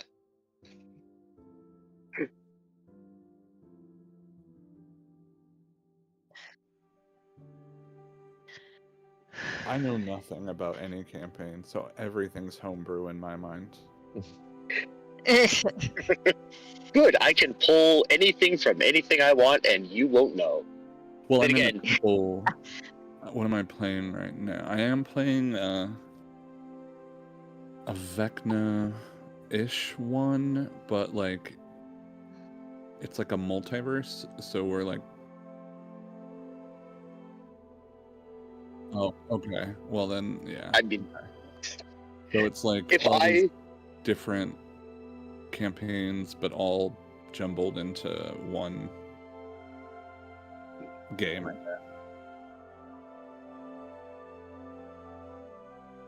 Oh. Well, hopefully, yeah. We'll see how that goes. I'm playing a bard. I don't know what I'm doing.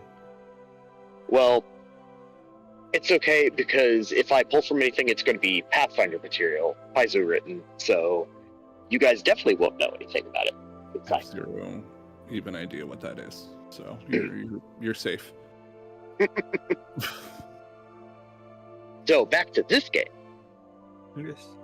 We've got our five families, 5 lineages, and they accumulate in Frankfurt, the Alchemist.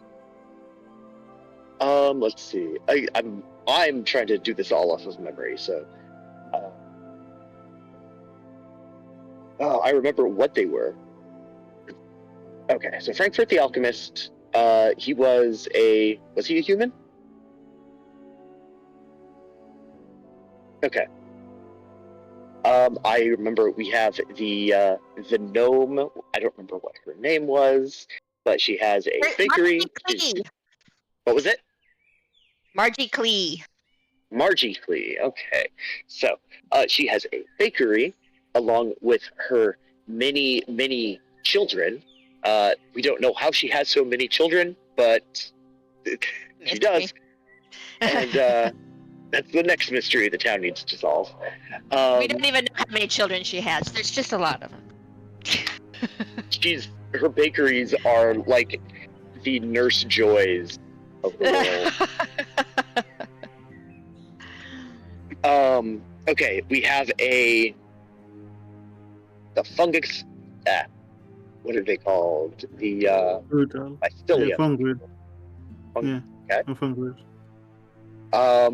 He is just outside of town. They are outside of town. I think they're usually a gender, which makes sense. And that one's a farmer who has been around for several hundred years, at least, or at least 200 years. He's a big boy. Big them. The fawn, which for some reason, I remember next to nothing about besides rival. Vessa, she's a collector of sorts. Okay, That is, a collector of things that you want?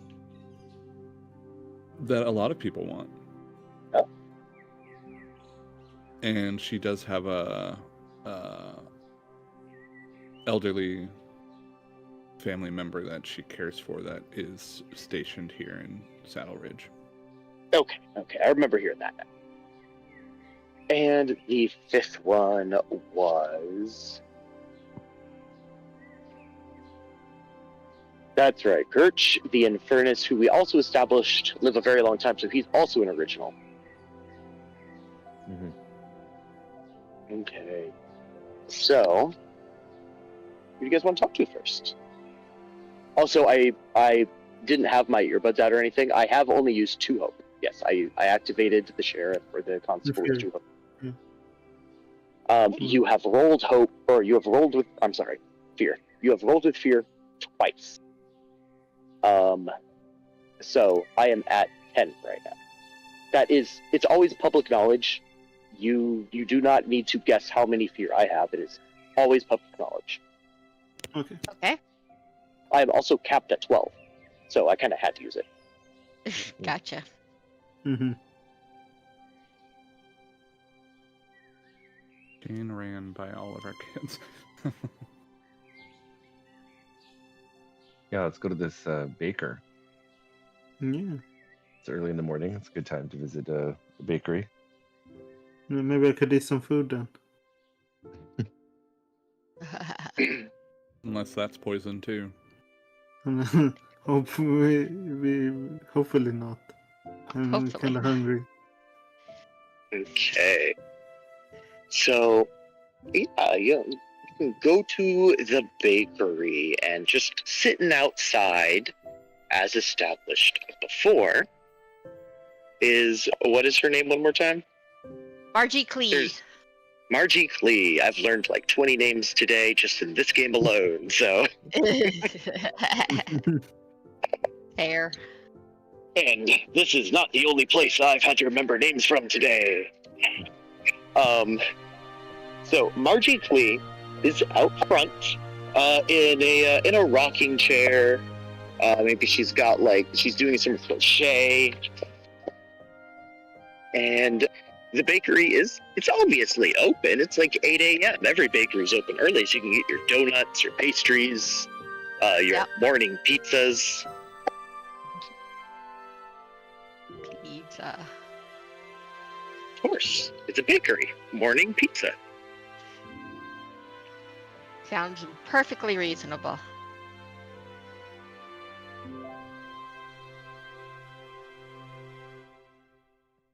And crab cakes. We don't make crab cakes. This is a bakery.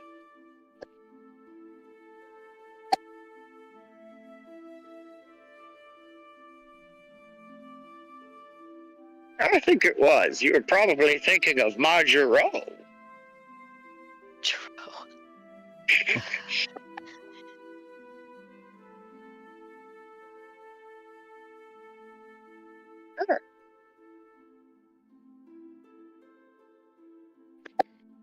The same thing we've got every morning, but we do have a special in there. One of my boys came up with a new kind of jelly donut. Lavender jelly. Lavender. Yeah. Well, it wasn't named after you. It was named after the fact that it's made of jelly.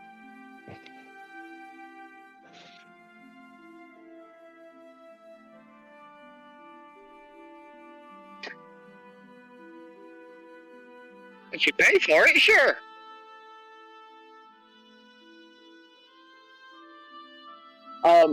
One thing to note about Daggerheart, I don't know if any of you had noticed it before. Money is abstracted. Money is abstracted. Money is abstracted. Yes, handfuls, bags, and chests. So we do not have to worry about the minutia of how much it costs to pay the barkeep or buy a donut. So a donut is not going to cost you a handful of gold. Gotcha. But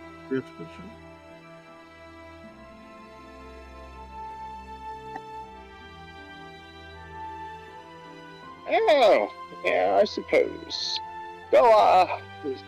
Yes, you can go on in there and get one of them. Tell Sven.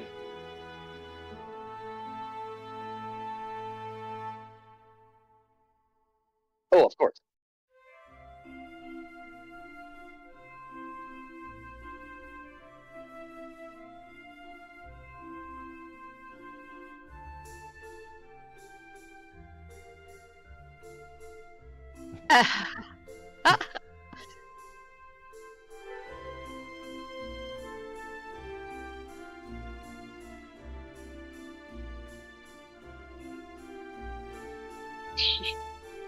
Absolutely. So, one thing to note, to juxtapose, she is a very frail, elderly woman. She's got a shawl over her shoulders. She's got a shawl over her legs. She's old. She's got to keep warm. She's, I wouldn't say wasting away, but she definitely doesn't have a lot of meat on her bones anymore. The same is not to be said of the sons that are running the bakery right now. These gnomes are Herculean in size. Like muscular Herculean? Yes, they are muscular Herculean because bakers kind of need to be. Sure. Bakers punch the dough, they knead the dough all by hand, and you know what? All of these gnomes, they do everything by hand. So,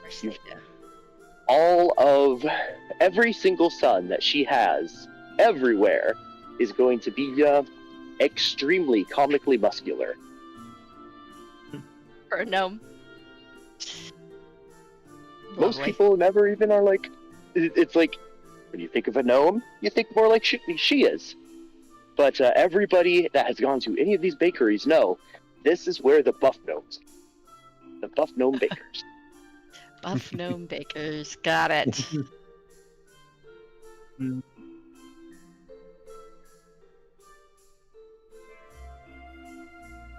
Punch it. Punch it. Twist it. Bop it.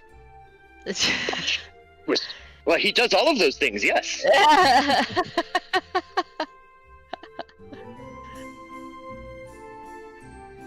Well, thank you.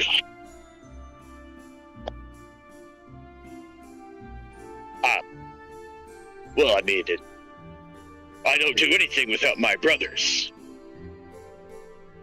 And he puts his arms around his two brothers, which look very much like him.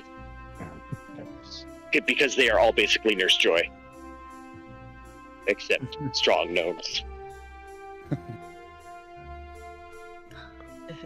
I think Gavilar is going to get up close to Margie and just say, "So, we've been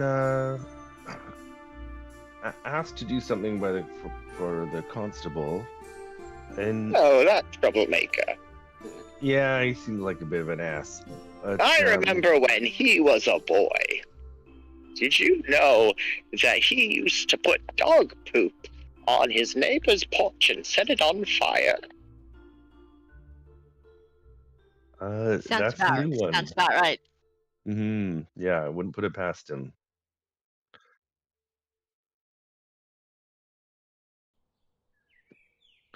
But Right? Margie, we're curious if you have any stories about the well that shouldn't be. You see her face drain of color just a little bit. She's already very pale, but she still has enough color in her for that to be noticeable. Why are you looking for these stories? Have you noticed anything with your baked goods? Has anything come out not the way it should be? Like maybe the wheat is showing up inedible. She shakes her head. Anything like that isn't going to manifest in the baked goods quite that quickly. This wheat is harvested months ago. Well, we had some fish that was caught this morning, and it made me feel real sick until Nixie fixed me up. And Sparky, my companion here, has not been acting normally. You might notice that there's a little bit less activity around. Or less songbirds. She's going to look right at Nixie with that. Did you say she fixed you up? Come here. Oh, Nixie does not. She's giving you a very confused. She's not like. It's not one of malice or anything. Yeah. Nixie will get closer, but she's gonna stay out of reach. But dear, I need you to actually approach me. Why? No one's ever been able to heal the well or the curse that it inflicts. Alright, I'm gonna go closer. She's going to take your hand, assuming you allow it, Yes? and you feel a warmth as her second hand covers your hand.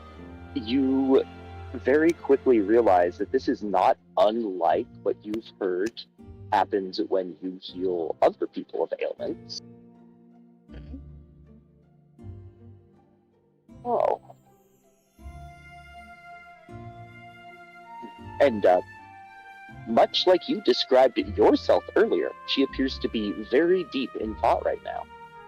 As if she can do things much like you can. I'm staring right in her eyes while she spaces out.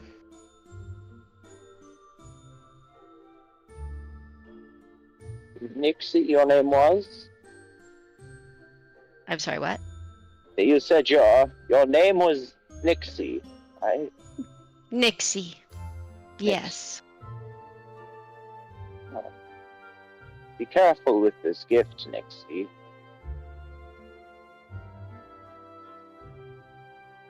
Why? Have you had training in it? Yes. I've had some training in this. She squints at you. Formal training, not by some hedge witch. Not a hedge witch. She looks at you as if expecting more detail. I had a friend who was a treant. Did they inform you of the dangers? Not to you, but to the others. No. My friend passed away. You don't say. I do. He was dying when we met. And At any at point? this, Did you attempt to heal him at any point yourself? oh no. He was ready to go. He gave me this, and she holds a little acorn that's on a chain around her neck. She'll nod. You might find someday that you do too much. Well, let's just say the mortal form is only made to handle so much positive energy. Is it a danger to me or a danger to others? Others, unless you consider being covered in the body parts of your friends in danger. I see.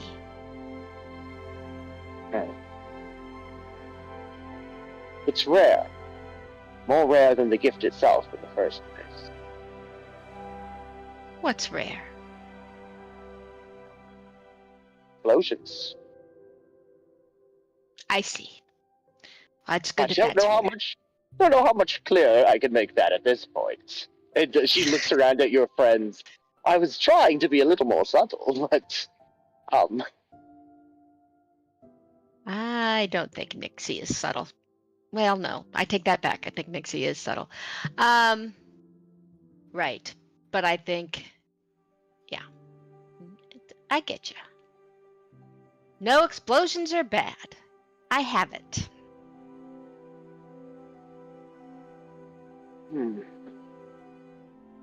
That So might this well. be useful. Could be useful. It could be. So this well. Fine. You managed to do something unique already. Who knows what you can do further on. She's basically going to end up telling you that it was her family that disabled the well. However, it was through the sacrifice of her and her sisters where she was the only one left that had any sort of magical ability after her. I see. And they basically did a ritual in a ring around the well, which, yeah, it stole any sort of magical power any of the sisters had left. What a shame. That's part of why, she will say, the family went into baking. Well, the family has been successful. Hard work, it turns out, does pay off. Even without magical talents, my boys have done very well. Good boys. Margie, you've given us lots of good advice today. Can you tell us where the well is? She shakes her head.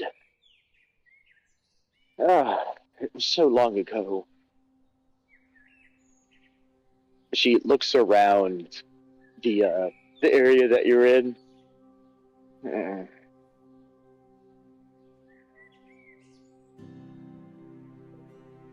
well, all I remember for absolutely certain is we were very careful to build neither of the current wells anywhere near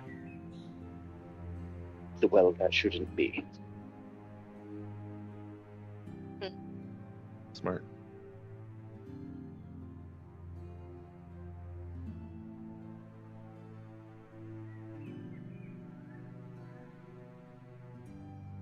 Well, where's the well that shouldn't be?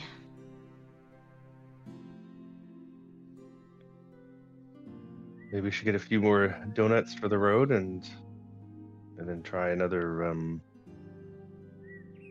try talking to somebody else. Got a bit of a clue. Yes. I'm gonna ask to buy some bread. Oh, so Danny's gonna ask to buy some bread. Yep, you've got some bread too. No problem. Yeah.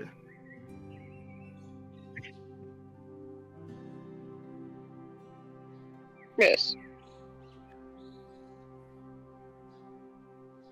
It was a sacrifice that was necessary.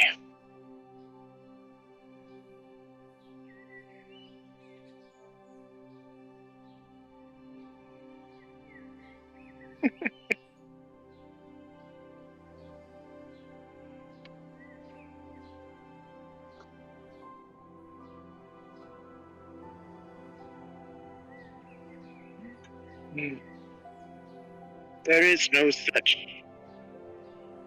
no such thing as little people in this world. Just remember that.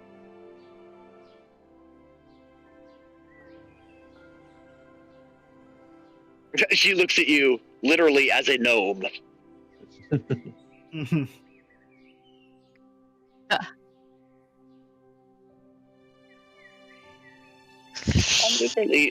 I'm shorter than you.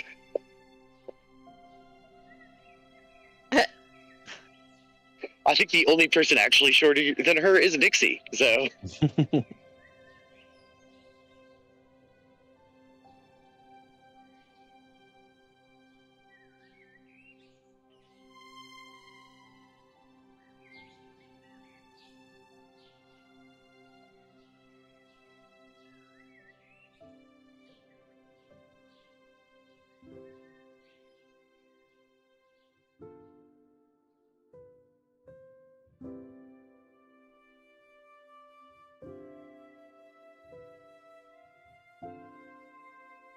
I can't tell you what's going to happen.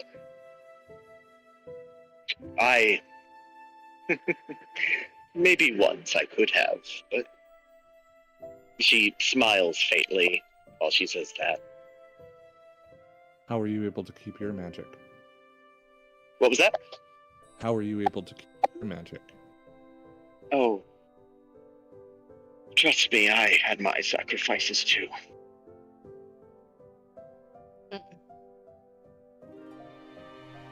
She glares at you with that one. Rude. Just drink your coffee, Jelly.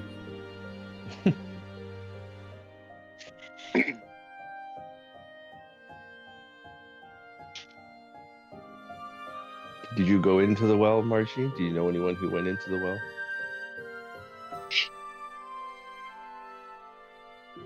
Yes.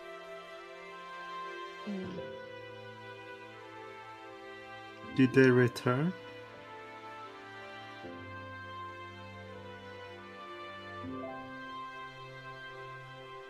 She looks away. She does not want to talk about that. Okay. I'm sorry, I will not pray anymore.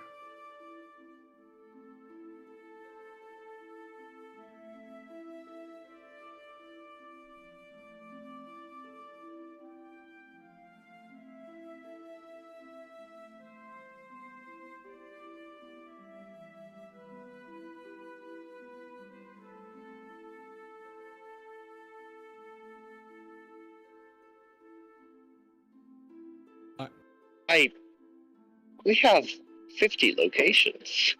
I think we're pretty set. You seem great, and I have so many clients. So I couldn't take another one on anyway, so thank you for that. She'll wink at you knowingly.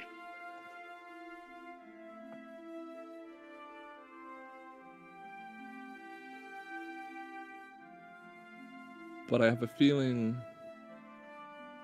the rest of my party is going to drop us in a well, so anything you can please impart on us would be greatly appreciated.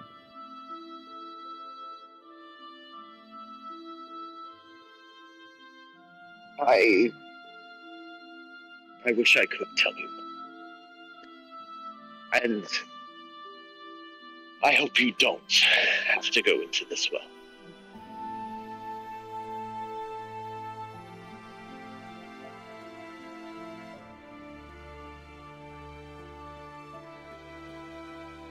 Every time you speak, her lips get thinner and thinner.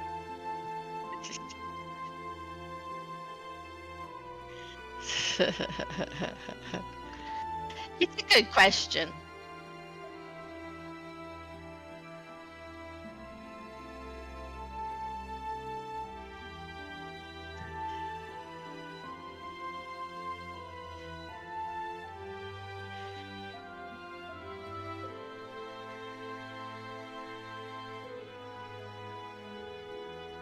Cross is just gonna grab him and walk him away. Well, thanks for the bread and the donuts. When We will to be on our way. smile as warmly as she can still muster and go back to her crochet. Alright, we need to get some water in you.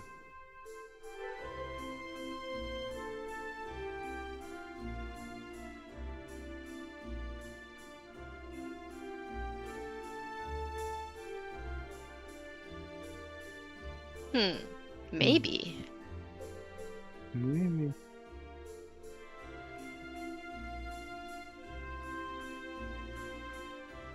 Well, why don't you cross that bridge when you get to it?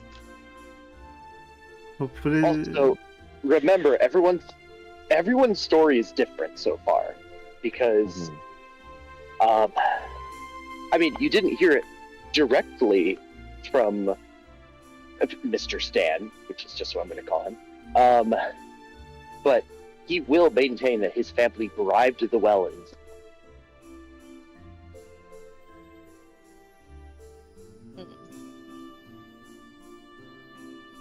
Or maybe something more. That is family, He's I'm sorry, still- what? He will maintain that there was some exchange with the well, but you need to hear it from his mouth to properly understand it.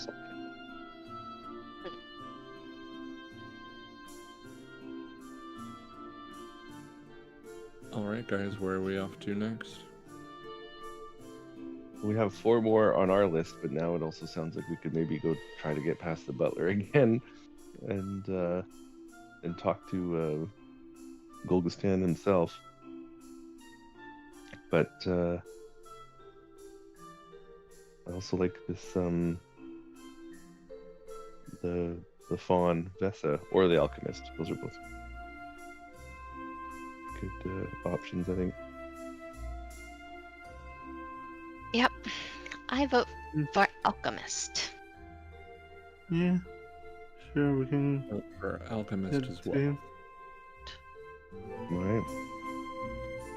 Let's go To find. Frankfurt Oppenheimer's house, which is less of a house and a more of one badly maintained tool shed.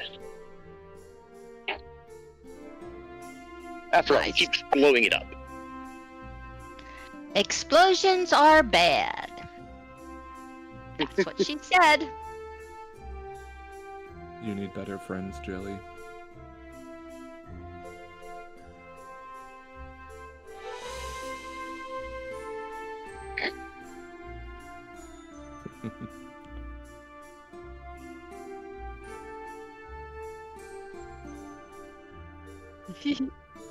As you yell his name, you hear an explosion. Ow! Explosions are bad.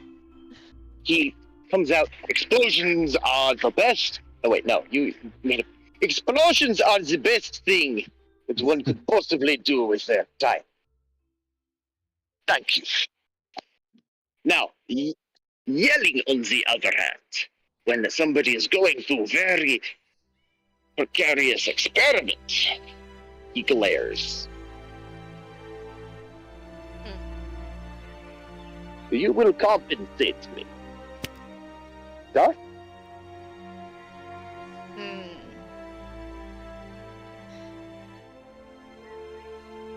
Next. Yes, that would be a good way to compensate. You can come in. You're going to hold the vial.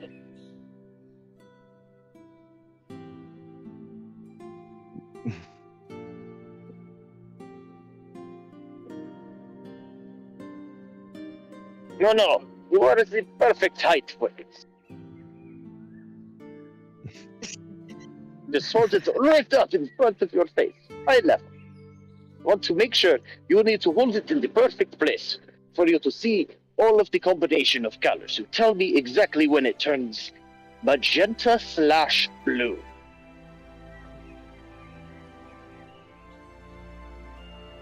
Okay.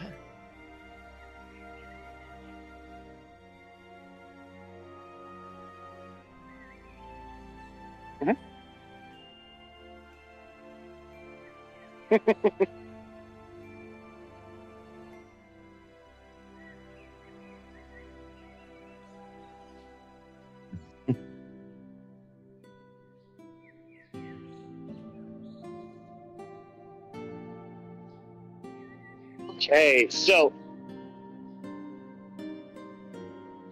magenta/blue, both. So he's going to put all the rest of you behind a bomb shelter. Frost. He looks to you. It is just in case. Every once in a while, something goes very bad. And then he's not going to walk back out, but he's going to basically have a mage hand float out and do the additions for him as you hold it.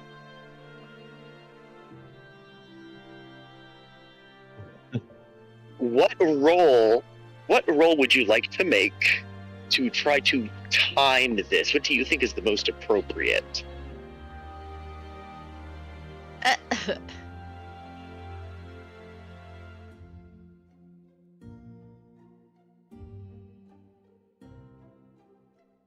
Instinct to me also sounds the most appropriate. Okay, making.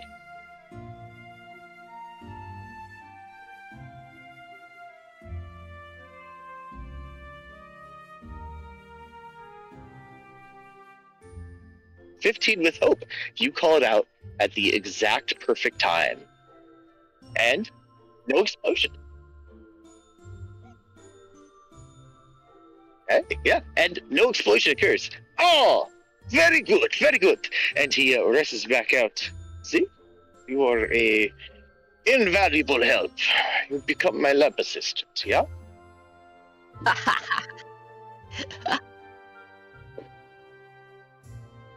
Oh, don't worry. I keep all of my fingers. I am not the one doing the dangerous part.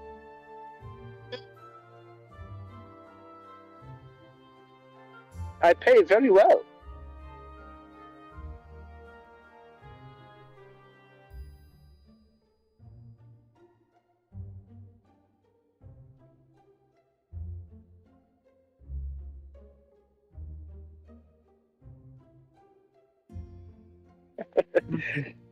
So what do I owe the pleasure to these new friends? He'll sit down and he will make you he'll present you with a cup of tea. Well, now that Tea we've for each of you. For each of us, okay. Can I smell the tea? What does it smell like? You're not sure.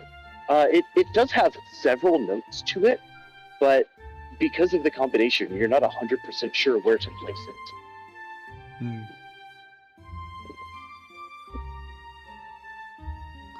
But do you not trust? Turning into No, Dracula. I do trust you, I think. And I just like to smell everything I put in my body. I'm a Right. bit of a He nomad. will just drink it in front of all of you. He also has a cup of tea himself. You saw him pour it. Mhm. Okay, then I will drink it after he drinks it. Mhm. Okay. Yeah, this is incredibly spicy. Oh, good tea. Like, not just like spicy as in cloves or cinnamon or nutmeg. No, this is like he put habaneros in here. Oh shit. Stimulant tea. I really want some.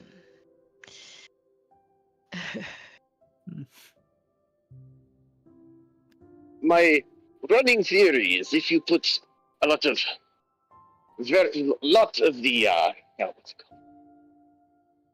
called? If you raise up the Scoville of the tea, it brings out more caffeine.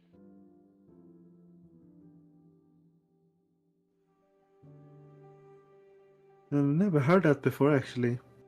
Just because it is my thought. I've not published it yet. I am still working on it. Hmm. I see.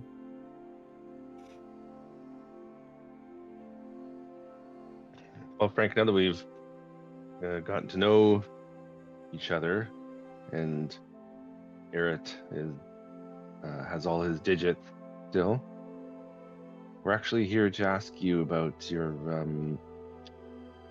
the well that shouldn't be, and your family's connection. He squints a little bit. You see his hand go through what's left of his hair.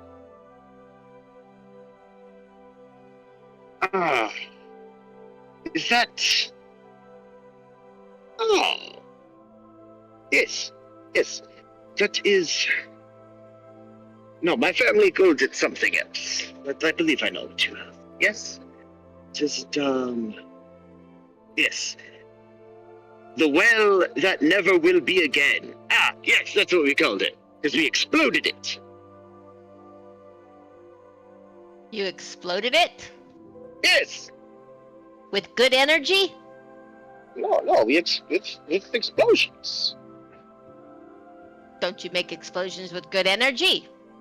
No, we make explosions with gunpowder and violence. Unless you think violence is good, but I mean, I know some people do. Useful is personal. Were you present for the explosion? I'm 43. 23. I am 35. Ich am 35. If I say it in German, maybe I can get the German accent back.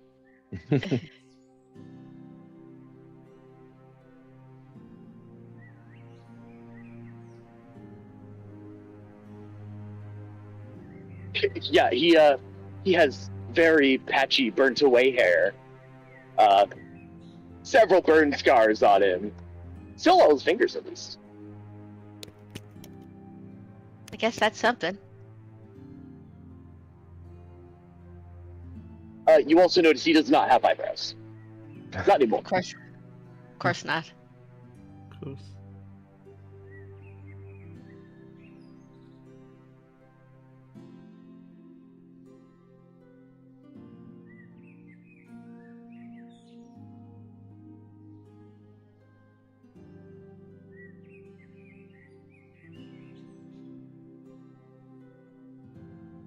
Mhm.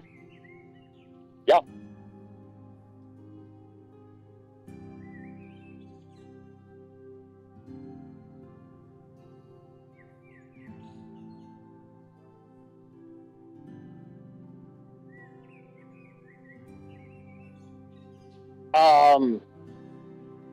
One moment. He goes and he's yawned for a solid 10 minutes.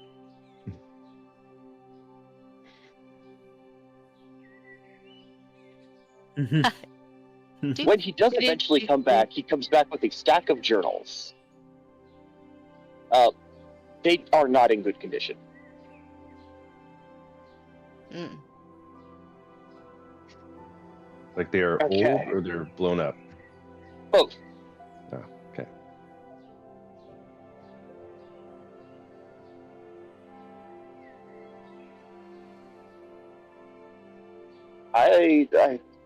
I'm not going to police that.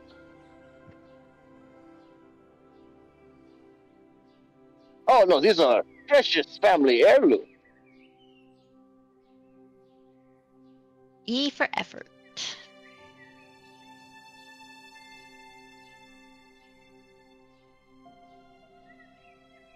Yeah, you can do it. That's fine. He's bringing them out because he's like, hey, yeah, they are journals of his ancestors, but none of them are labeled. None of them have dates or years. They are definitely not in chronological order from the looks of it. It seems that all of his ancestors were just as disorganized as he seems to be. Also, several pages have clearly been destroyed. In some cases, literally half an entire journal, or sometimes just burn marks across it. There's alchemical recipes just in the, like, they'll be writing like, today for breakfast I had, and then they write down the formula for a bomb, and then they finish their sentence, pancakes. Mm-hmm.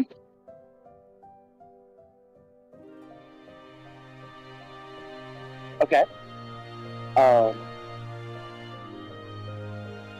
But one object at a time, right? So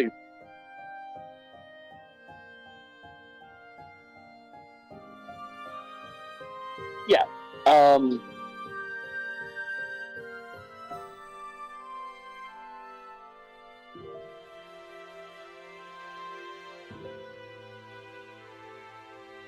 So what we'll do, because it probably takes, like, you won't be able to prestidigitate all of the books with one note.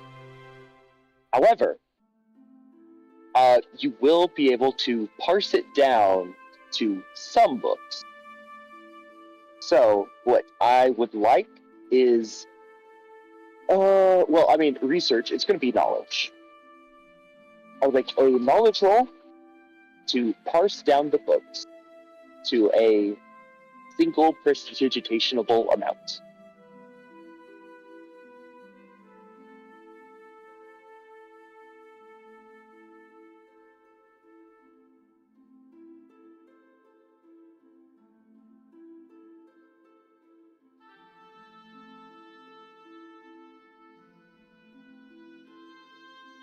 Yeah, for sure.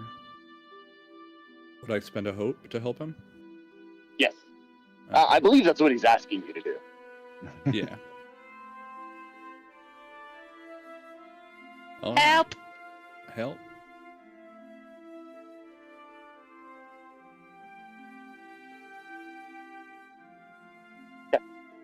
Wait on the prestidigitation. Right now, we're just making it a smaller amount of books.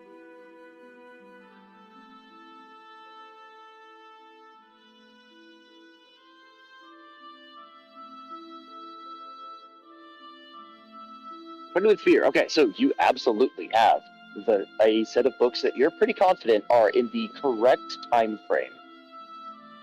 It seems like you've been able to chronologically organize them to before city and after city. So the things that are around when city was founded are definitely in this pile of 5 or so books. And those you can prestidigitate.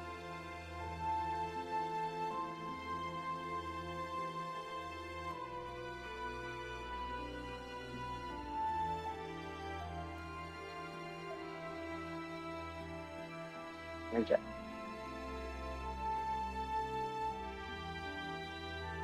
Just burn a hope. Yeah, because I'm not going to ask you to roll the knowledge twice, just because. Okay.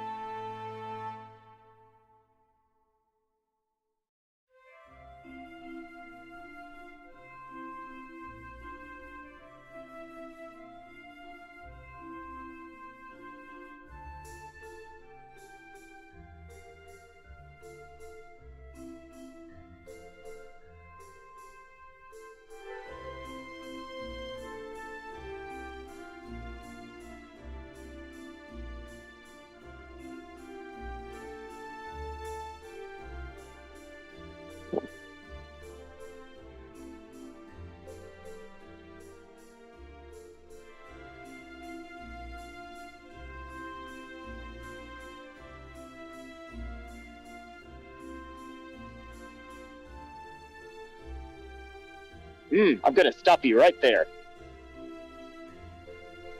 I'm going to drop 4 fear. 4? Because, well, I mean, I have so many. I'm going to drop 4 fear to make, like, just to establish the fact that everything you said so far is true. And I purposely stopped you exactly when you said words. Because everything is repaired.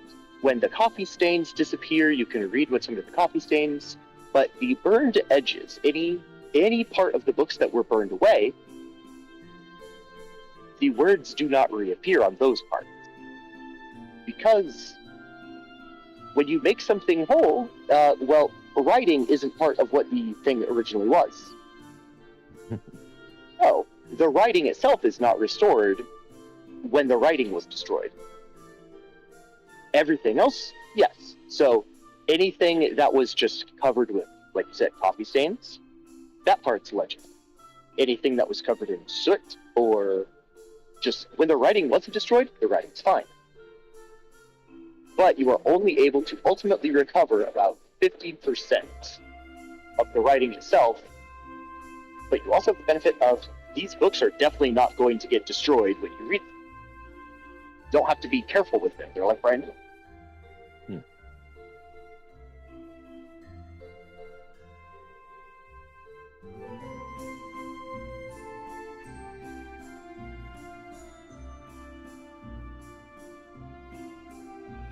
Experience for Lore Master.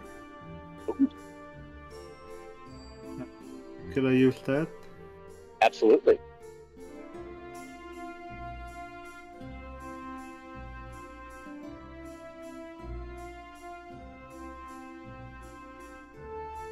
Yes.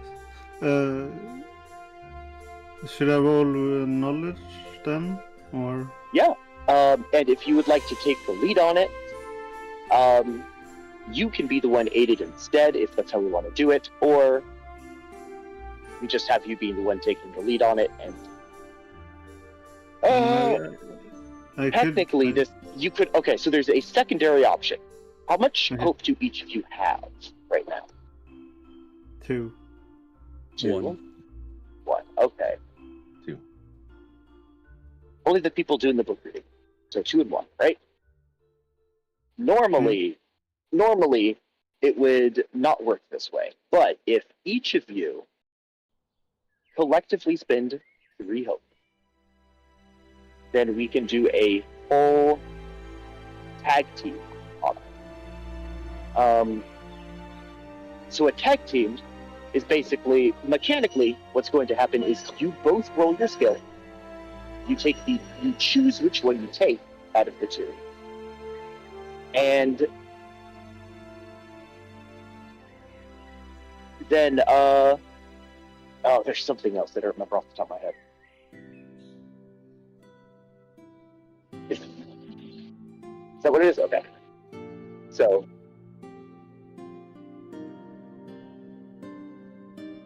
that's right. Because it was, yeah. Because the one we did literally today earlier is the one that's in my head, and that was we're supposed to do damage rolls. And I'm like, how do you do this one? Just so one more check. So, but normally it's one person has to spend 3, but right now, and I'm probably gonna spend forward anyway. As long as you can combine up to 3 hope between you two, you can do a tag team. If you would like. Otherwise, one person can just assist in it. I'm good spending my hope. How many head did you have? I have 1. Okay, I mean, I could spend 2. Also, remember that you restart with 2 hope at the beginning of the session, no matter what. Okay. No?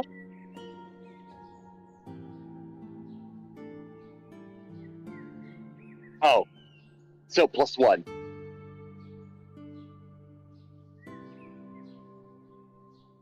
Yeah. No, Okay. interject that because I did forget. Oh. So we do all get to add a have hope? 2?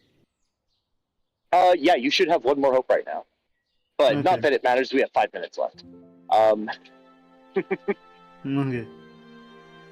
All right. But yeah, let's- you might as well spend as Yeah. much hope literally right now as you can because we have 5 minutes left. Okay, I guess I will. Should I roll and should the cross roll as well? Yeah, you both just- roll knowledge. You both add whatever experiences you need to, Okay. and better. But I don't have advantage because we're just spending the hope for the tag team. Right, Okay. Yeah, which is okay. better than advantage anyway. So.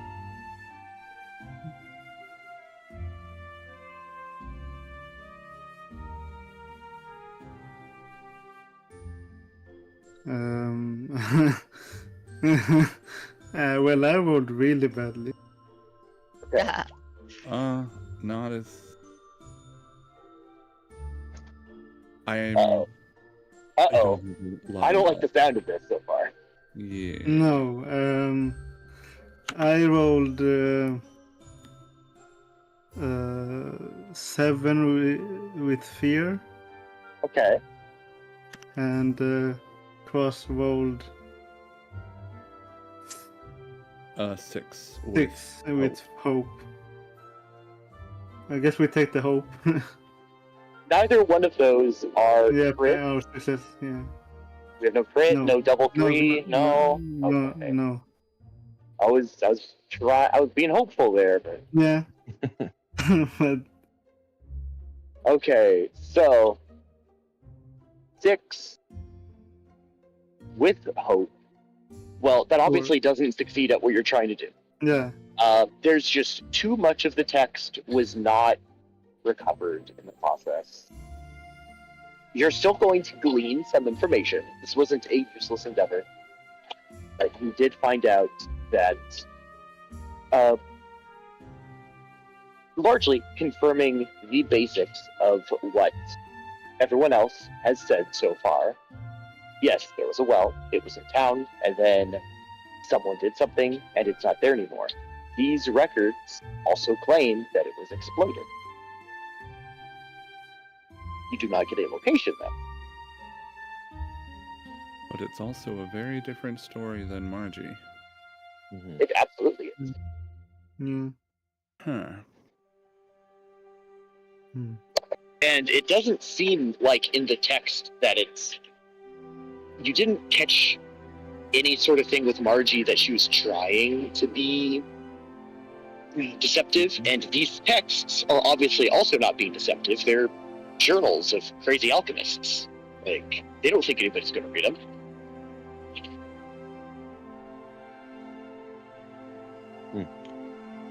Huh. wonder if it's like an illusion or yeah, Or- something like that. Maybe mind altering stuff. Mm-hmm. Or maybe they've all succeeded at one time. Mm. Hmm.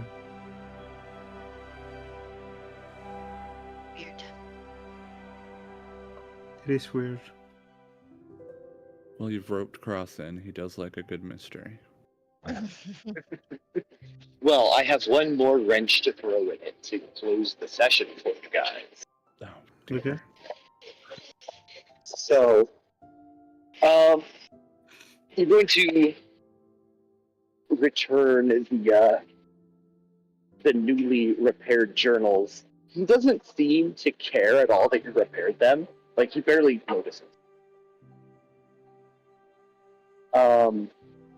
But as you go out and you're about to decide where to go next, you see a sheep just out there. Just a sheep. A sheep. It's the first animal you've seen in a while. Hmm. And it's kind of just staring off into space. Cool. Also, the patch of land around the sheep is dead. There's no grass. It's as if there had never been grass.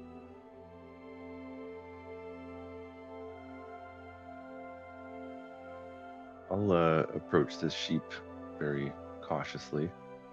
Mhm. Continues to not move. Do I start to sort of like feel any difference as I get closer to it or anything? No.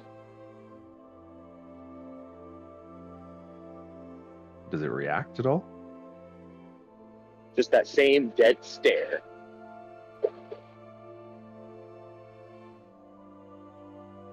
touch it. All right, I'll go and I'll just sort of like wave my hands in front of its eyes, see if it does anything. Nope. And what's Sparky doing? Is Sparky kind of in the same? Marky has curled up more. Yeah. I'll give it a bit of a prod, but with my bow. It doesn't give as much. Like, you poke something that's fleshy, you expect some give. And it does not give as much as you would expect. It's as if instead of a sheep, you had poked, I don't know, a wall. I just turn around and say,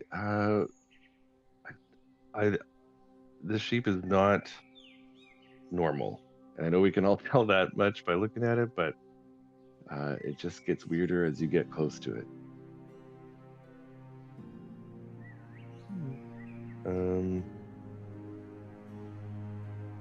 Well, I poked at it with my bow, but it's like hard. It's not like the soft wool of a sheep one would expect. Is it alive? The wool still gives. The flesh does not. So, okay, let me correct it. Okay. It's as if you poked a wall covered in wool.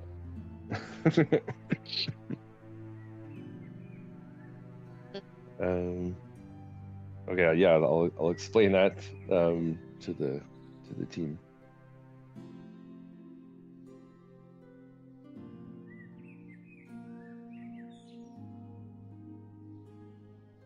No, I've not tried tipping it.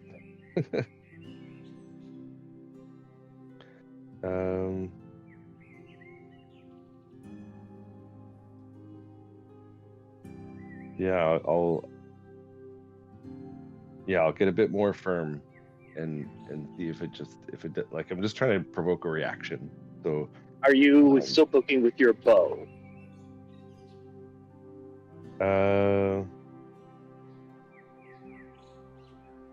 No, I'm just gonna push it with my hand. Okay.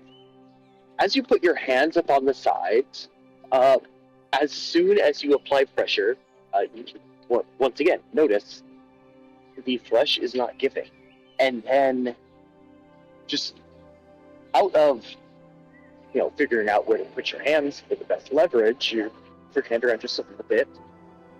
and realize it has strange bumps.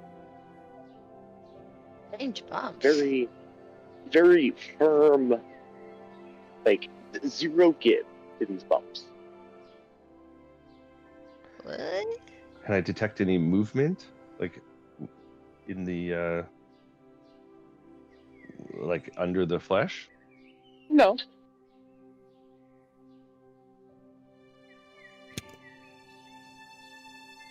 You can always like adjust the wool to the side just a little bit and try to, see things. Yeah, like I'm just gonna try to see if I can get through and see what's happening. Okay, so it's surprisingly easy to move around that patch of wool because nothing is growing around that exact spot. It just kind of poofed in from the skin around it. And in the bare spot, you see a very barely protruding some teeth of a gear. A gear. A gear. A bronze gear poking out of the sheep's body. Well, now that looks familiar. And that is where we'll wrap up. Okay. Cool. Cliffhanger. Alright.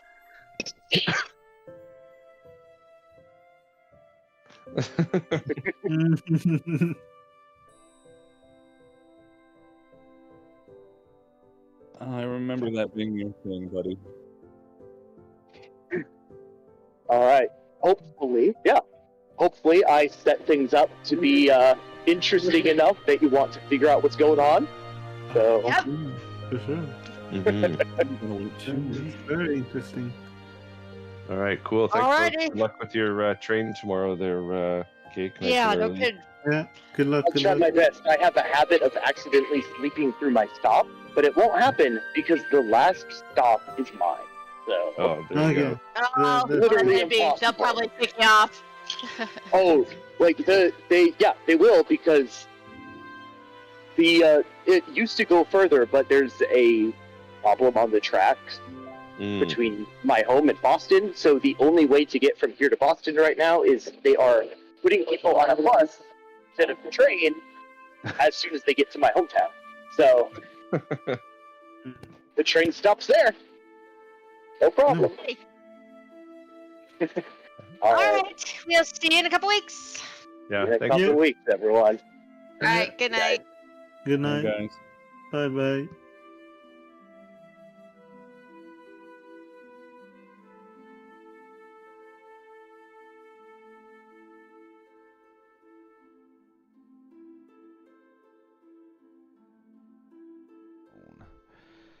And with that, y'all have a wonderful night. Thanks for tuning in. This was Daggerheart, The Hall Below with GM Cake. Peace. See y'all in 2 weeks.